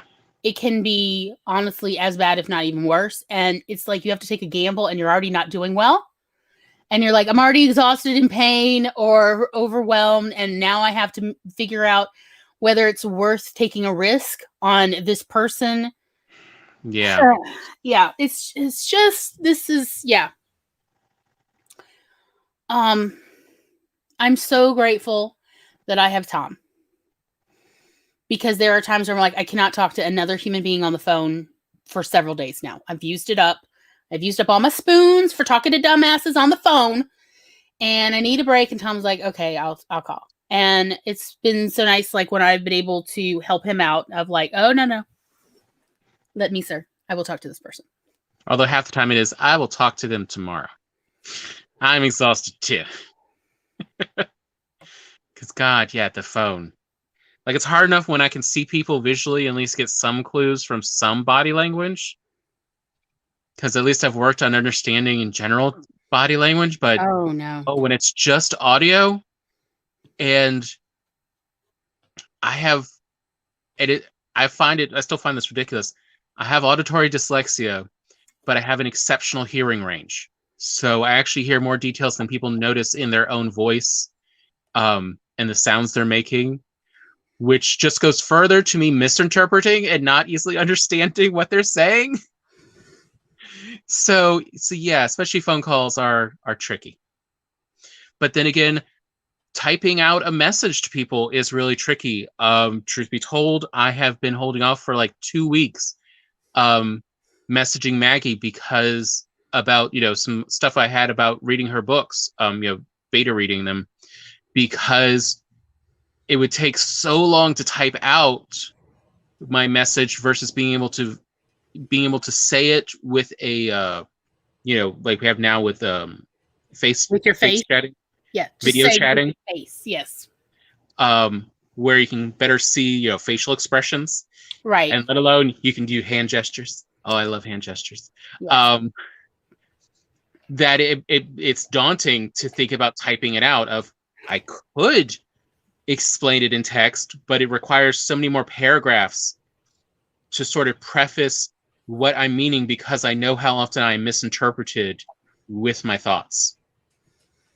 I have actually been very grateful that I've been there several times where you hit a wall trying to communicate with like a bureaucracy or medical professional, where I could be there and be like, look here, I know some phrases that pay. Let me try. Yeah. And we'll just tag team each other. We literally will tag team, like, we'll literally touch the other, like, my turn. And and we will go in to try to communicate, and we'll just tag team. Because sometimes one of us is better at communicating with a particular person out there in the real world than the other one is. And also, I'm not going to in any way underplay the fact that I have definitely felt it is advantageous for me to have somebody who presents as a white male on my side. Oh, yeah. There have been several times where I have talked to people and been like, this person is treating me like with such disrespect. And like Tom then calls, and they couldn't bend over backwards fast enough to be nice to him and give him all the accommodations that I was asking for. Or no, I do not want a king size room in the hotel. I need 2 double beds. 2, not 1 double bed. I need 2. And Tom calls, no problem, done in 2.5 minutes flat, versus I was on the phone for 22 freaking minutes. I'm like, must be nice. Must be nice. I wouldn't know. So it is definitely helpful to have allies. Yes. All right. After all that emotionality, is it time for another break? Productivity, How long you want? rest. I figure at least 10. Do we want to? Does anyone want to do 15? What does everybody want to do? Anything? I'm like, are they still here? Teasing. They've all left us. No, you're sick, Eva. Oh, what is Eva? Oh, shoot. What is she saying? No. Did she say 50? No. 6 minutes? I think I got a 5-minute timer somewhere. Do not encourage the trolls. Yes, I do. From Joe Ninja Hen. I've got a typing 5-minute timer. Let's put on 10 minutes. All right, let me find a 10-minute. Who's got a 10-minute in my little thingamajigger? Would you like a deer skull? You did say 10-minute, right? Yes. Okay. Yeah, Austin K made a deer skull. You want to do that one? And you're like, I've never seen it. You've got a Telegram message you need to answer once we're on chat. Once we're on the thing, then go look at it. Okay. Sorry, I got distracted by looking at a document real quick. I'm fine. Totally fine. Docs. Okay. Share screen. Gloria will eventually remember. There's the deer skull. Okay, everybody.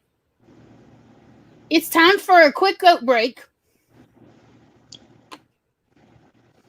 We have them even without Maggie. Okay. In 3, 2, 1, spread.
Beep beep beep beep beep beep beep beep beep beep beep beep beep beep beep beep.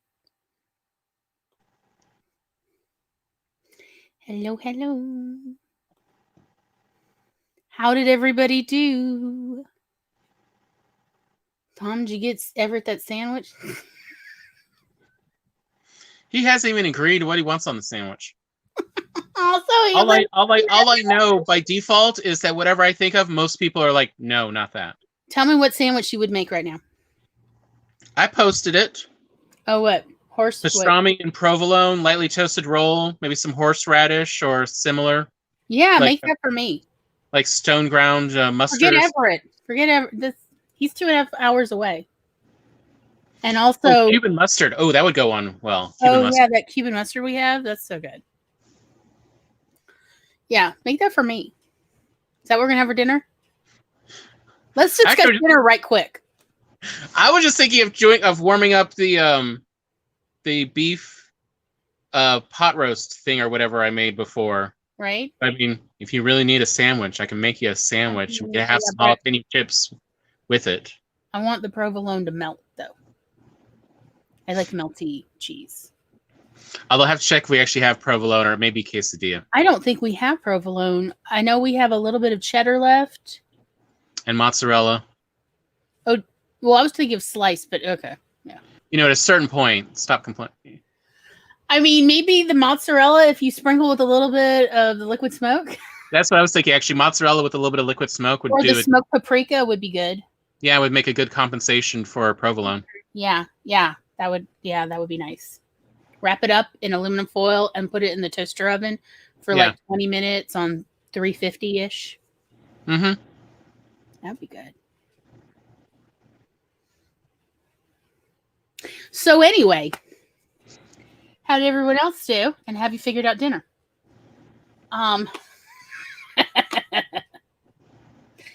Yeah, Megan thinks that's delicious. Like, seriously, y'all, let's have sandwiches tonight. Maybe a little soup or something. We've got that Lipton noodle soup packets. Oh, yeah. Yeah, I've heard about those. And we could, like, make one of those. Because, I mean, I love soup and sandwich, especially on this rainy day. This, like, soft, rainy day. Mm-hmm. Yeah. Yeah, we'll just have the heat that up in the microwave. Tomorrow. Yeah. Yeah. That sounds good. Thanks, everybody. Thanks for your help. Appreciate the encouragement. What did y'all do? And honestly, have you figured out dinner? What you're gonna have for dinner? Let us know in the chat. While we wait for that, yeah, if you weren't hungry, you are now.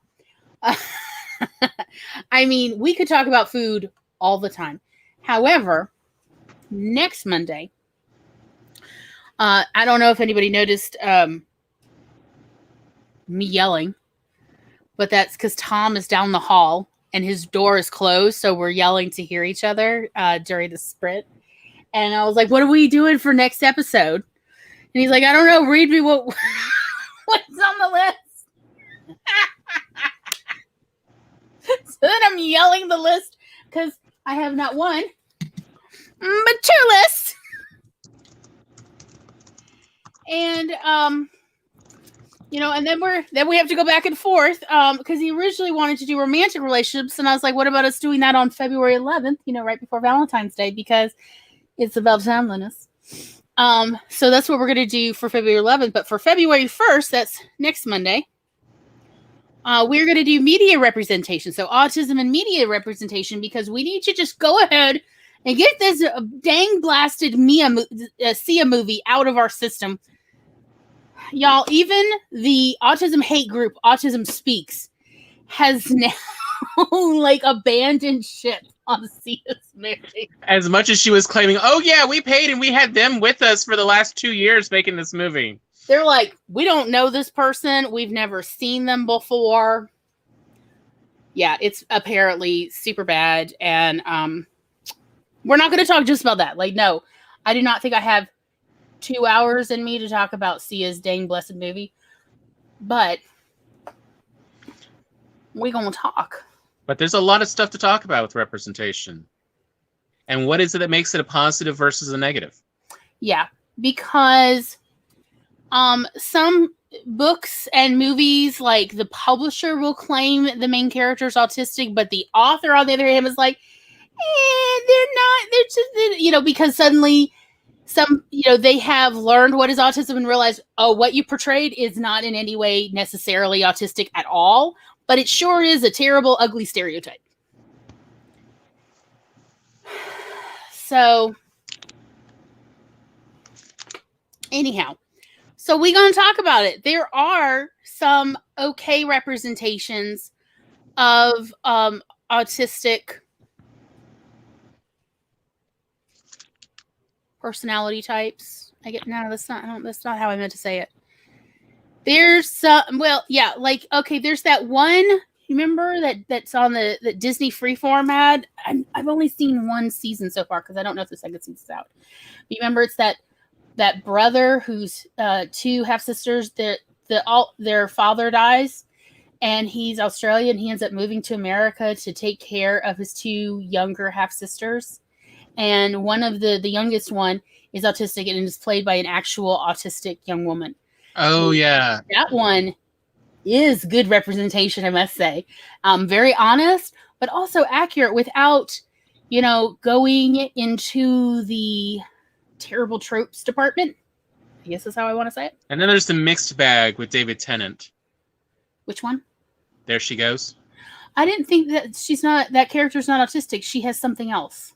Oh, God, yeah. Now I can go look that up again. Yeah, it's something that I wasn't even familiar with, but yeah, she has a communication disorder, but it's not autism. At least, because I went and did a whole lot of reading about,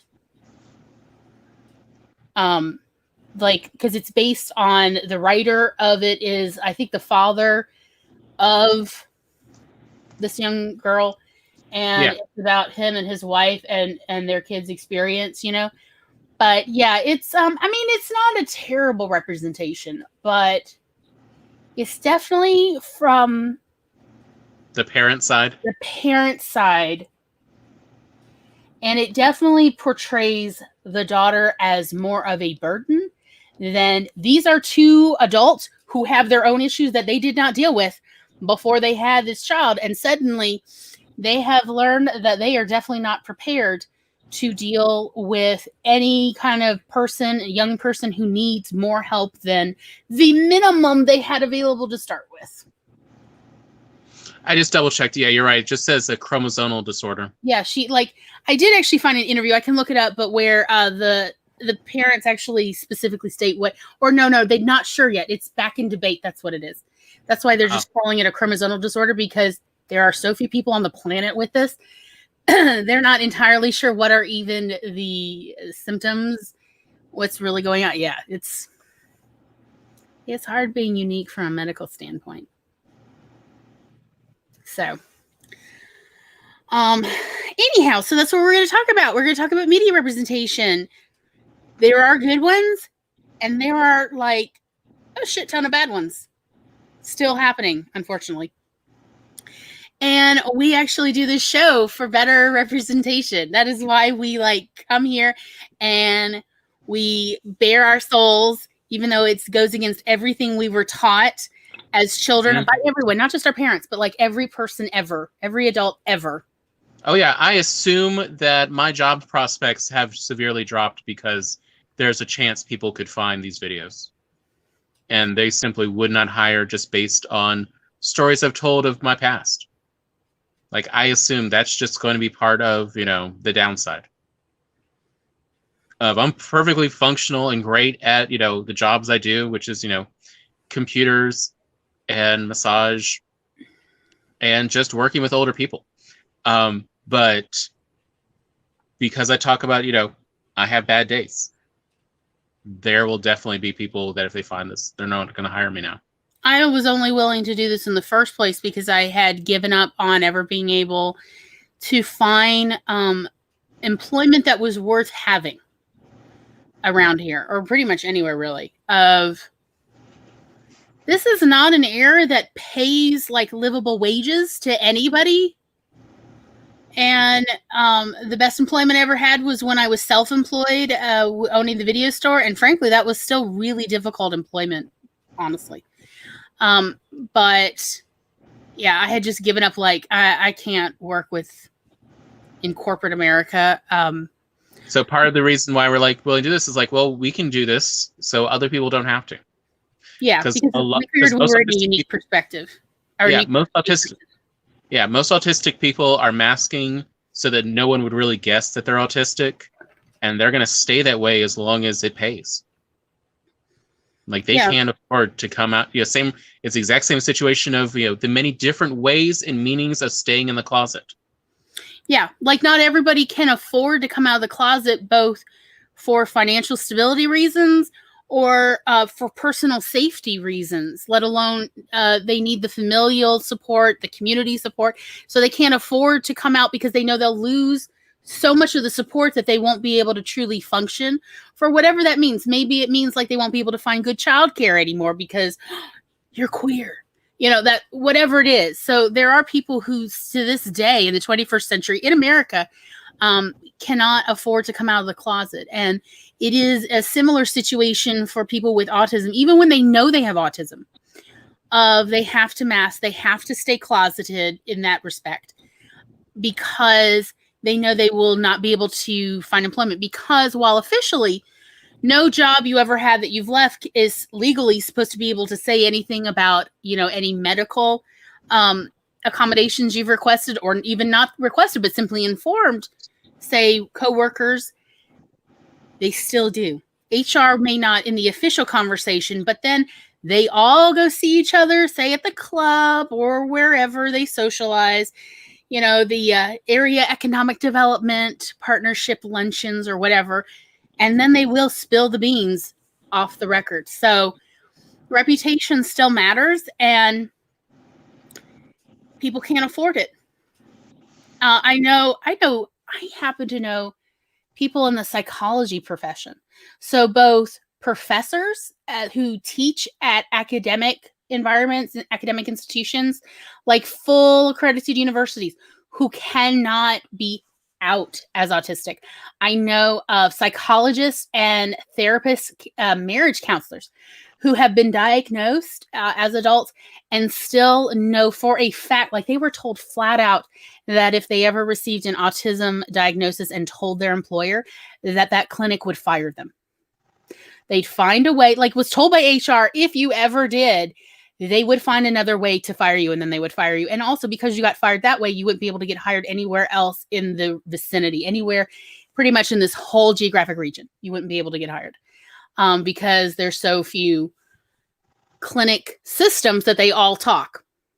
Yeah. And autism is the kind of thing, how queer it was treated, particularly 50 years ago. That's how autism is still treated. So it's the kind of thing you do gossip about with other HR, with other executives about, did you hear such and such? Yeah, he was such a bright candidate. But then we found out he has autism.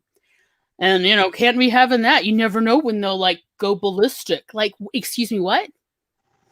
Because of the way hate groups like Autism speaks about autism, it's not possible for anybody to be out. Professionally. It's why so many people think that autism is something people grow out of. Right. When in fact, what they simply learned was how to mask.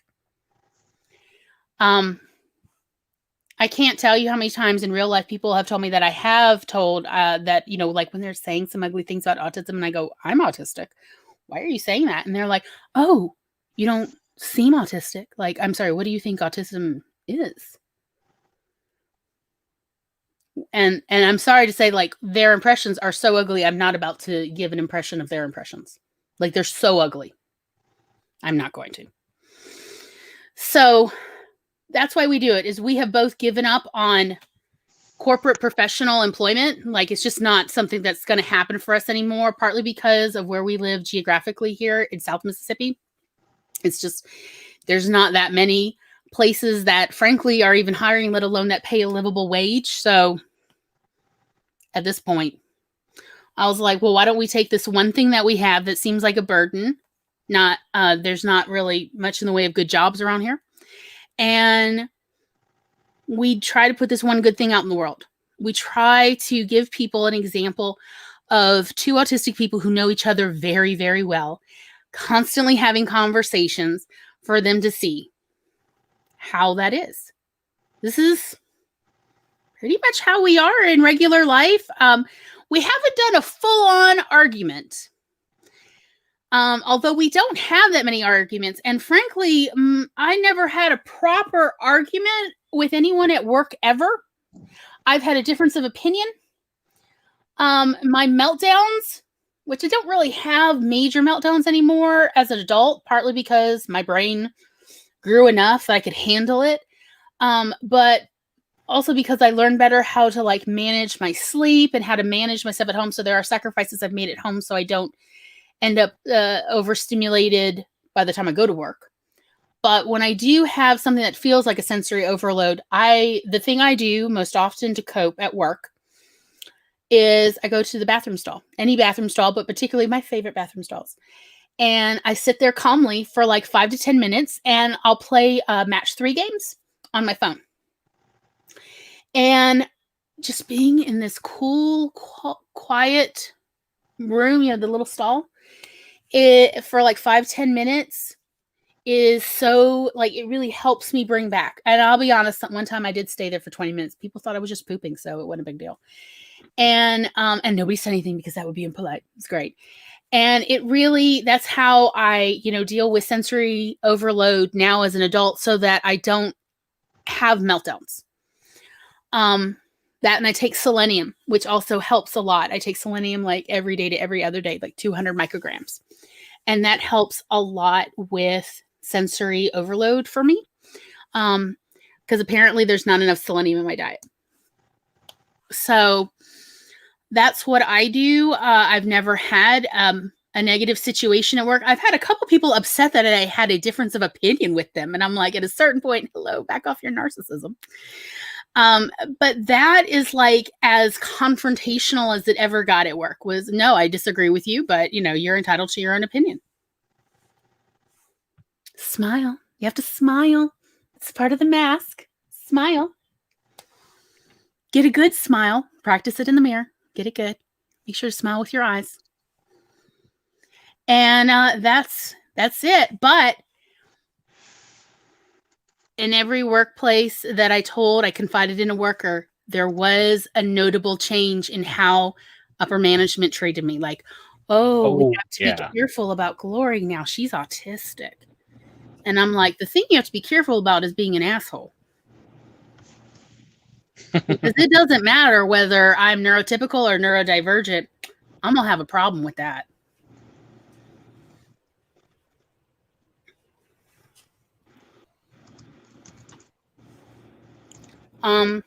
Okay. Even as did THC help?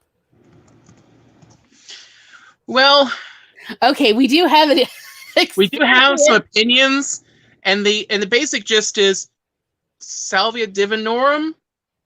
It's very nice. Helps, in the relaxing form. Definitely helps, with some anxiety control. The THC itself, hard to say. Versus, what is it, indica? I believe over in California, that you can pretty much.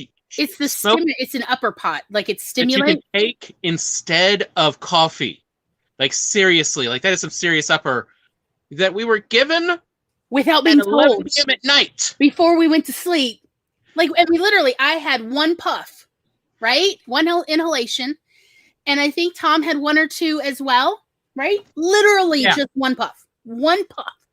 Thanks, and I'm like, Sativa for fixing us. Indica's the relaxing, Sativa's the upper. Okay. I'm literally laying in bed 3 hours later, and there's this, I'm just going to say, there's this seed for the Muppet Show. I don't know if anybody watched it or anybody's familiar, but I think the song is Windows in My Mind, da da da da da da da da da da da da, and his little legs, the little Muppet, little legs are just going like wheels, da da da da da da da da da. That is literally how my heart was going. It was insane. I was like, why am I up and my heart is racing and also my mind is racing and what is happening to me? And like the next morning, so we never really slept well that whole night. So it's like 5, 6 a.m. And we're awake and apparently, a bunch of people in Santa Barbara get up early. So and they got up early and they were like, how'd y'all sleep? And I'm like, terrible. My mind was racing all night. It was horrible. And they're like, do you think it could be the pot you had? And I'm like, Shouldn't be, because pot's a downer, right? It's, it relaxes. This was, only the second time I'd ever had a puff my entire life. And they're like, oh no, this is what I had last night was a stimulant puff. Stimulant marijuana. I'm like, excuse me, what? Excuse me? That's a thing? Why would you give someone a stimulant before they go to sleep without telling them? So, yeah. So. Versus we have taken, we have used CBD products, and we do find that it does actually help somewhat with, body pain, like as a general analgesic.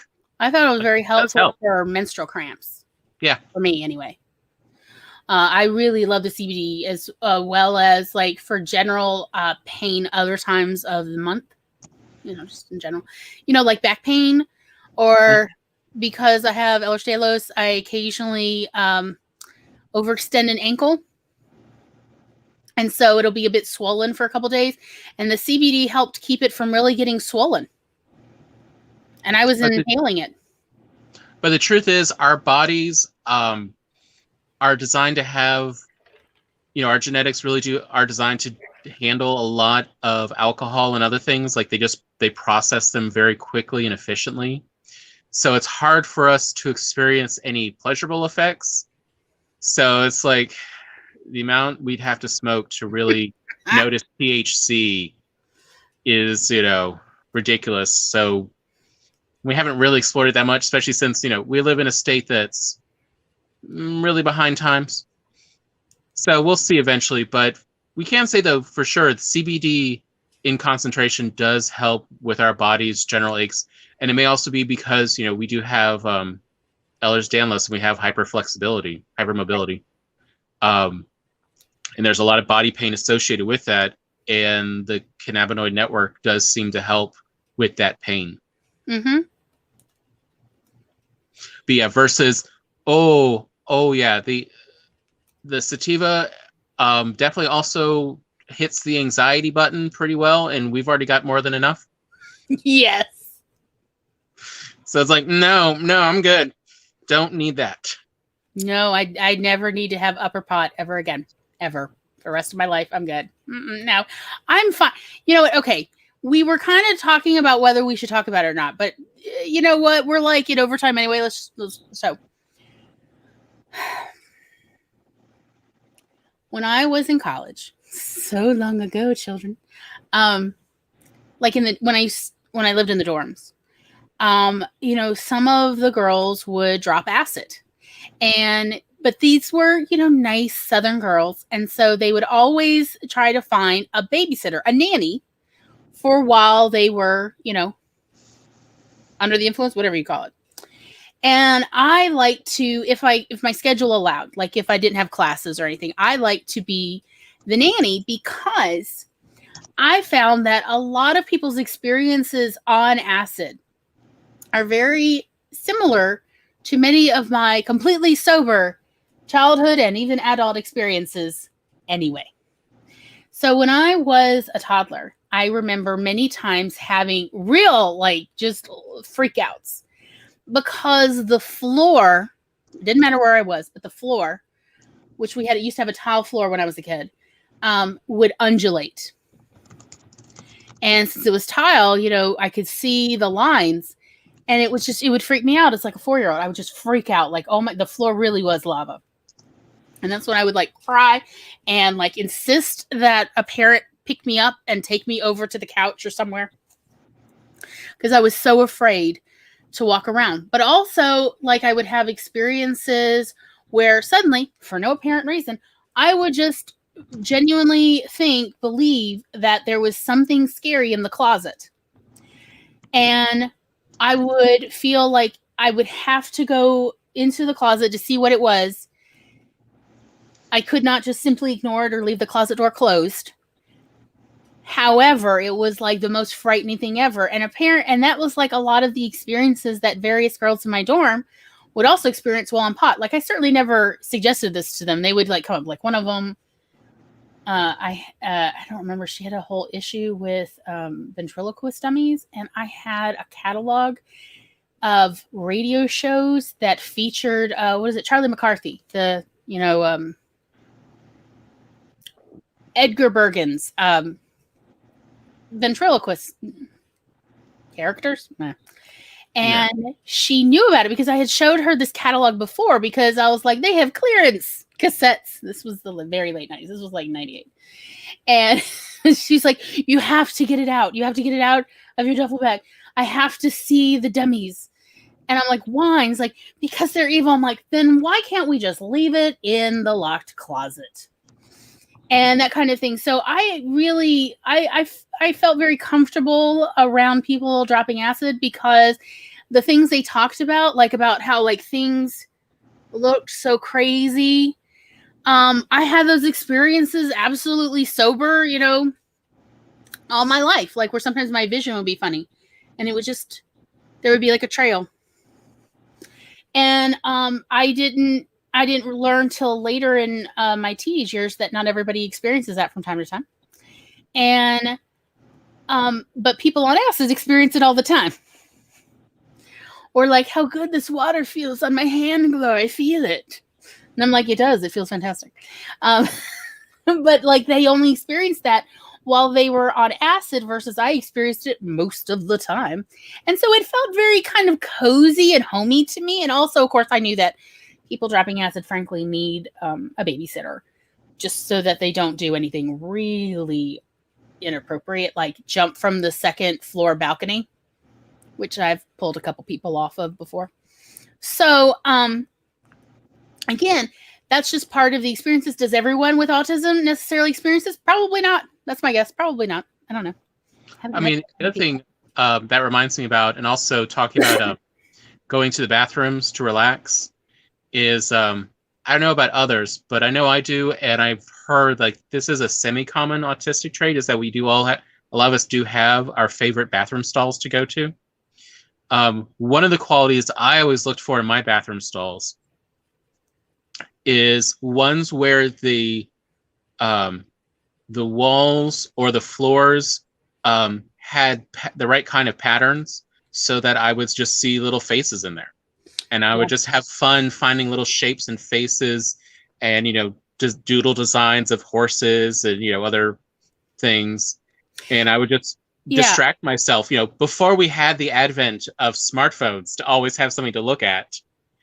You know, for me in the bathroom, it was, you know, the, what do you call it? The little carpet thing you sometimes have in front.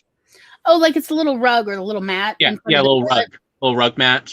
Or the floor or the walls would be just, you know, patterned with rough textured paint or speckled paint in the commercial ones. Yeah, like in my dorm room, the door, my room door, was wood. It was like it was crazy. It was like huge, thick wood. It was, I don't know, what is that? At least an inch and a half thick, and you could see the wood grain. And sometimes, especially when I'd wake up for the first half hour, the wood grain looked like water, like it was moving like a waterfall. And it would just like keep moving. Like if I'd blink and like really stare hard, it'd stop. But then anytime I'd look at it from afar, then it would be moving again. And I learned to just be calm about it, just relax. And it was like that when I was a kid too. It's not all the time. It's just some of the time. Apparently it's much more common when I'm really tired. Or like when I'm mentally exhausted, like I was just up, you know, studying, cramming for a test the night before. So I've really like, you know, used up all my spoons, and then it's next morning and it's time to take the test. Oh yeah, you better believe the floor is undulating. The wall is like moving down like a waterfall, and I just deal with it. I just ignore it, and I learned to not tell people about it. I used to, when I was a kid, think it was awesome. Like, oh, look at it. It's like it's moving. And I used to find it fun. But now I've learned just to not mention it. Just be cool, Glory. It's not a problem. It doesn't negatively affect my life, but I did not know that other people did not experience that at all. Unless they're dropping acid or shrooms, as Eva was mentioning. Like, there's also shrooms. Yeah. I don't know that many people had access to shrooms down here. They were mostly doing acid. I don't know what they were doing. I'm gonna be honest. It's not like I was. They were mostly doing, you know, tissues, which is acid. Yeah, because like I really it discouraged anyone from doing X because I'd heard that it ages people's spinal columns. This was again the late 90s, early 2000s. So I'm like, also people want to touch a lot, and it's not that I hate touch. It's just that I don't derive any pleasure from people touching me, like physically touching me. I don't mind it. I just don't enjoy it. And so people on X want to touch everything and everyone. And at a certain point, they frankly will make a mess in your room. And so I was like, no, I don't want to babysit anybody on X. But if you're doing acid, that's fine. So just that funny little thing. Oh, yes, Alice in Wonderland syndrome. Yeah, we were talking about this last night. Versus exploding head syndrome. Yeah. They're not apparently autism related, just so everybody knows. It just may be other neurology, although I wouldn't be surprised if there's comorbidities. But I mean, it's, although I haven't heard that many references in the literature about where mine is much more consciously controllable. If I, if I want to, I can. And it does have some very interesting side effects, such as my brain will still be looking for nerves wherever I think the outside of my body is, whether I think I am smaller than my actual body, so it'll be looking in a smaller area, or it thinks my body's actually much bigger. And so, it's feet away from me, and my brain will try to figure out, where are those nerves? Where does the outside feel like? Because they'll assume, oh, these are incorrect sensations from my actual skin. And I don't know if that is actually as much autism or not, but it seems a little bit like it may be a comorbid. You have mentioned you use it to deal with pain. Yeah. But there's a certain sort of sensory detachment of I noticed that it's not the correct sensory input. I can, logically figure out what the correct one should be, but yeah, there's weird things you can kind of trick your brain into. Well, and Eva was saying that doctors told her it had to do with that she needed tubes at a younger age, which we both. Yeah, that's true. Also needed tubes, and our parents were like, no surgeries for them. Although you did very close, like you were within, I think, 3 days of having surgery to put in tubes. Yeah, say I was one away of like they were about to. But yeah, I do experience it too, where I'm very tiny, especially it's usually when I'm falling asleep, or I'm either very, very tiny or I'm big as the room. And it's just trippy. It used to be scary. It used to scare me when I was a child a little bit. And then my dad was like, is it hurting you? Like, no. Then maybe just enjoy it, because not everybody gets that. And it sounds like it could be fun. Don't you remember Alice in Wonderland? And that's how I learned all about Alice in Wonderland, and was like, oh, look, they have such a good time. It's the Disney one. I think it had just come out of the vault. And so I was like, okay, we're just going to do this. But it would be later on I found out, like, wait, people actually take drugs to get this sensation? I know, people take drugs for so many sensations we just naturally experience in our life. And we're always like, why though? Why is this such a, I want to try this sensation? It doesn't seem that special. But, as we keep saying, we neurotypicals don't actually make the most sense to us either. The feeling is mutual. Right. So, I hear Charlie's got a podcast at 6. Well, our time 6, y'all. I think it's like 7 time Eastern. Yeah. On Project Shadow, right? I think it was last time, yeah. Do.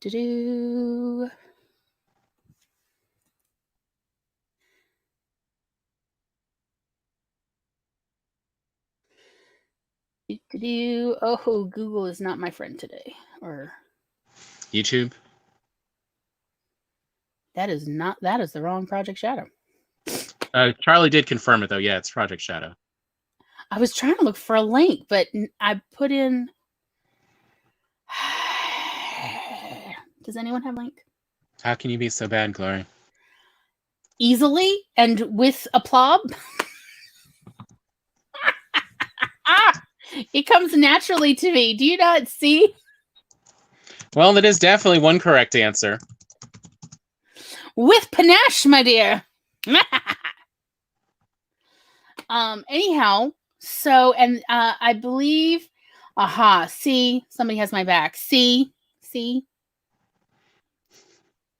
my incredible editor. She gets it. She gets me. And it's going to be on Lower Decks. Star Trek Lower Decks. Somewhere there's a link. I don't know. YouTube's not my friend today. And I'm sorry. It's like this. Why can I not find it? I mean, I'm kidding. It's secret. That's what it is. It's secret. There. Okay.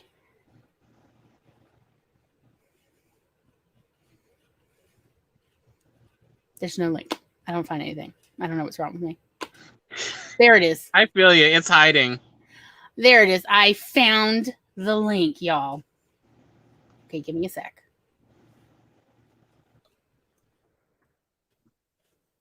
Typing.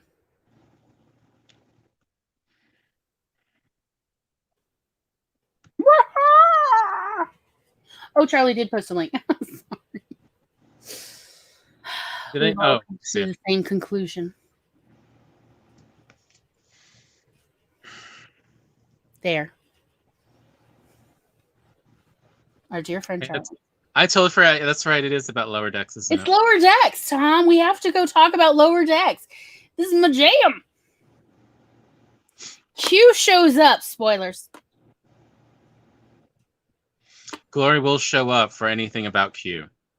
Although I don't think she has yet actually listened to the Spock versus Q audio books. Did you get it for me? I don't remember you sending me a link. I'm not saying you have. No, this is from years ago. Like, I gave you the CDs, but I don't know if you ever listened to it. Mom got them for me. I want to say Mom and I listened to them. Easy. Here's the way to tell. Regolith. Do you remember hearing the word regolith? Oh, I thought that was Regulus. I do have auditory dyslexia in my defense. No, I read this. Like that line that they say in the play does take on just a wholly different meaning. What line? Well, he's talking about regolith, because they're on a meteor. Okay. They're just on a random meteor. Like Spock has been whisked away. He's like, "What am I doing here?" And he's like, "Well, I want you to talk." With Q. And then they made a sequel to this play. It's a fun audiobook. I'll find it for you, another one. Okay, find it for me again, or let me know if Bard has it, because I like listening on Bard because That's true. I like Bard. Yeah, I enjoy it. I mean, it's both of the original actors. It's Leonard Nimoy and I can't remember Q's actor offhand. John Delancey or Delaney? Yeah. Something. He's lovely. I just don't have to be able to remember all the. Just having fun. Pop quizzes. Okay, so we're gonna go. I don't know what Eva's gonna do. Poor thing. She's gonna listen to us for a couple more minutes. Oh yeah. What else do we have? Oh, okay. So next week, next Monday, same bat time, same bat channel. We're gonna talk about media representation. I promise it'll be fun. I will find a way to make it fun. Yes. And what else? What else do we have? Any other stuff to do? I think maybe Austin K's doing a stream tonight. Maybe. And I'm going to try to get you to write some more flash fiction. Oh, that's right. Because Tom wants me to do more of these little short stories for YouTube. So, look, I am that creature. I get paid in compliments, y'all, or at least feedback. Look, feedback's our friend. Even if you're like, I didn't like it because of this, I appreciate that feedback. And I do sincerely mean that. To understand how much it takes in the care and feeding of your author to get them to do this. Both Mabel and this one are both ones I'm like, hey, Glory, what do you think about this idea? And she's like, oh, I like that idea. Yes, let me write something about this. It's actually why I've been kind of getting myself in the mood by watching a bunch of tech noir. Like Minority Report. I literally have a list here. Red. Surrogate, Ground Star Conspiracy. Robot, Blade Runner, 12 Monkeys, Dark City, Judge Dredd. What? No, and just Dark City is such a weird movie. I know you don't like it, but I actually kind of like it, and I know you don't like it, so I don't make you watch it with me, but I still need you to get me a copy.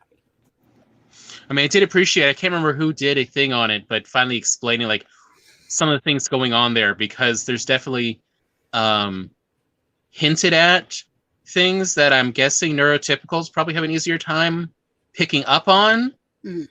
But for me, like, it is crazy. Especially like the little child alien who's the boss of the trio. Like, that character is a trip. Yeah. I always forget about that. Oh, and 13th Floor, I wanted to watch that again because it's been like literally 20 years since I've seen that movie. Yes, and I was like, how does it no one ever references 13th Floor when they talk about are we in a simulation? 13th Floor in 1999 went over this and how people would react in a simulation to this. It's not a new concept, but no one mentions this movie. I mean, it's a pretty well done movie. I will give them that. Like, especially for 99, the effects are pretty decent. Like, they worked within what they could, and it holds up. It doesn't look, it's no problems like the Scorpion King.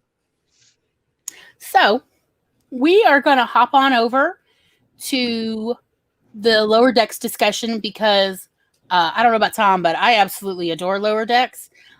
Even their bad is awesome to me. That's how much I love Lower Decks, y'all. Yeah. And next week we're going to talk about autism and media representation. I promise it'll be fun. And do we have any other housekeeping? Oh, and of course, yes, I did write a short story. It's on YouTube. You can listen to it for the full price of free. It's there, as well as there is a link to the entire anthology playlist in the description for my video. So you can catch everyone, including all of our AuthorTube friends, and share the love. Let everyone know. And thank you so much for coming. If you've made it this far, you are a real hero. And we are so glad you're here. We are so glad. And so thank you so much for coming. Bye-bye. Bye-bye.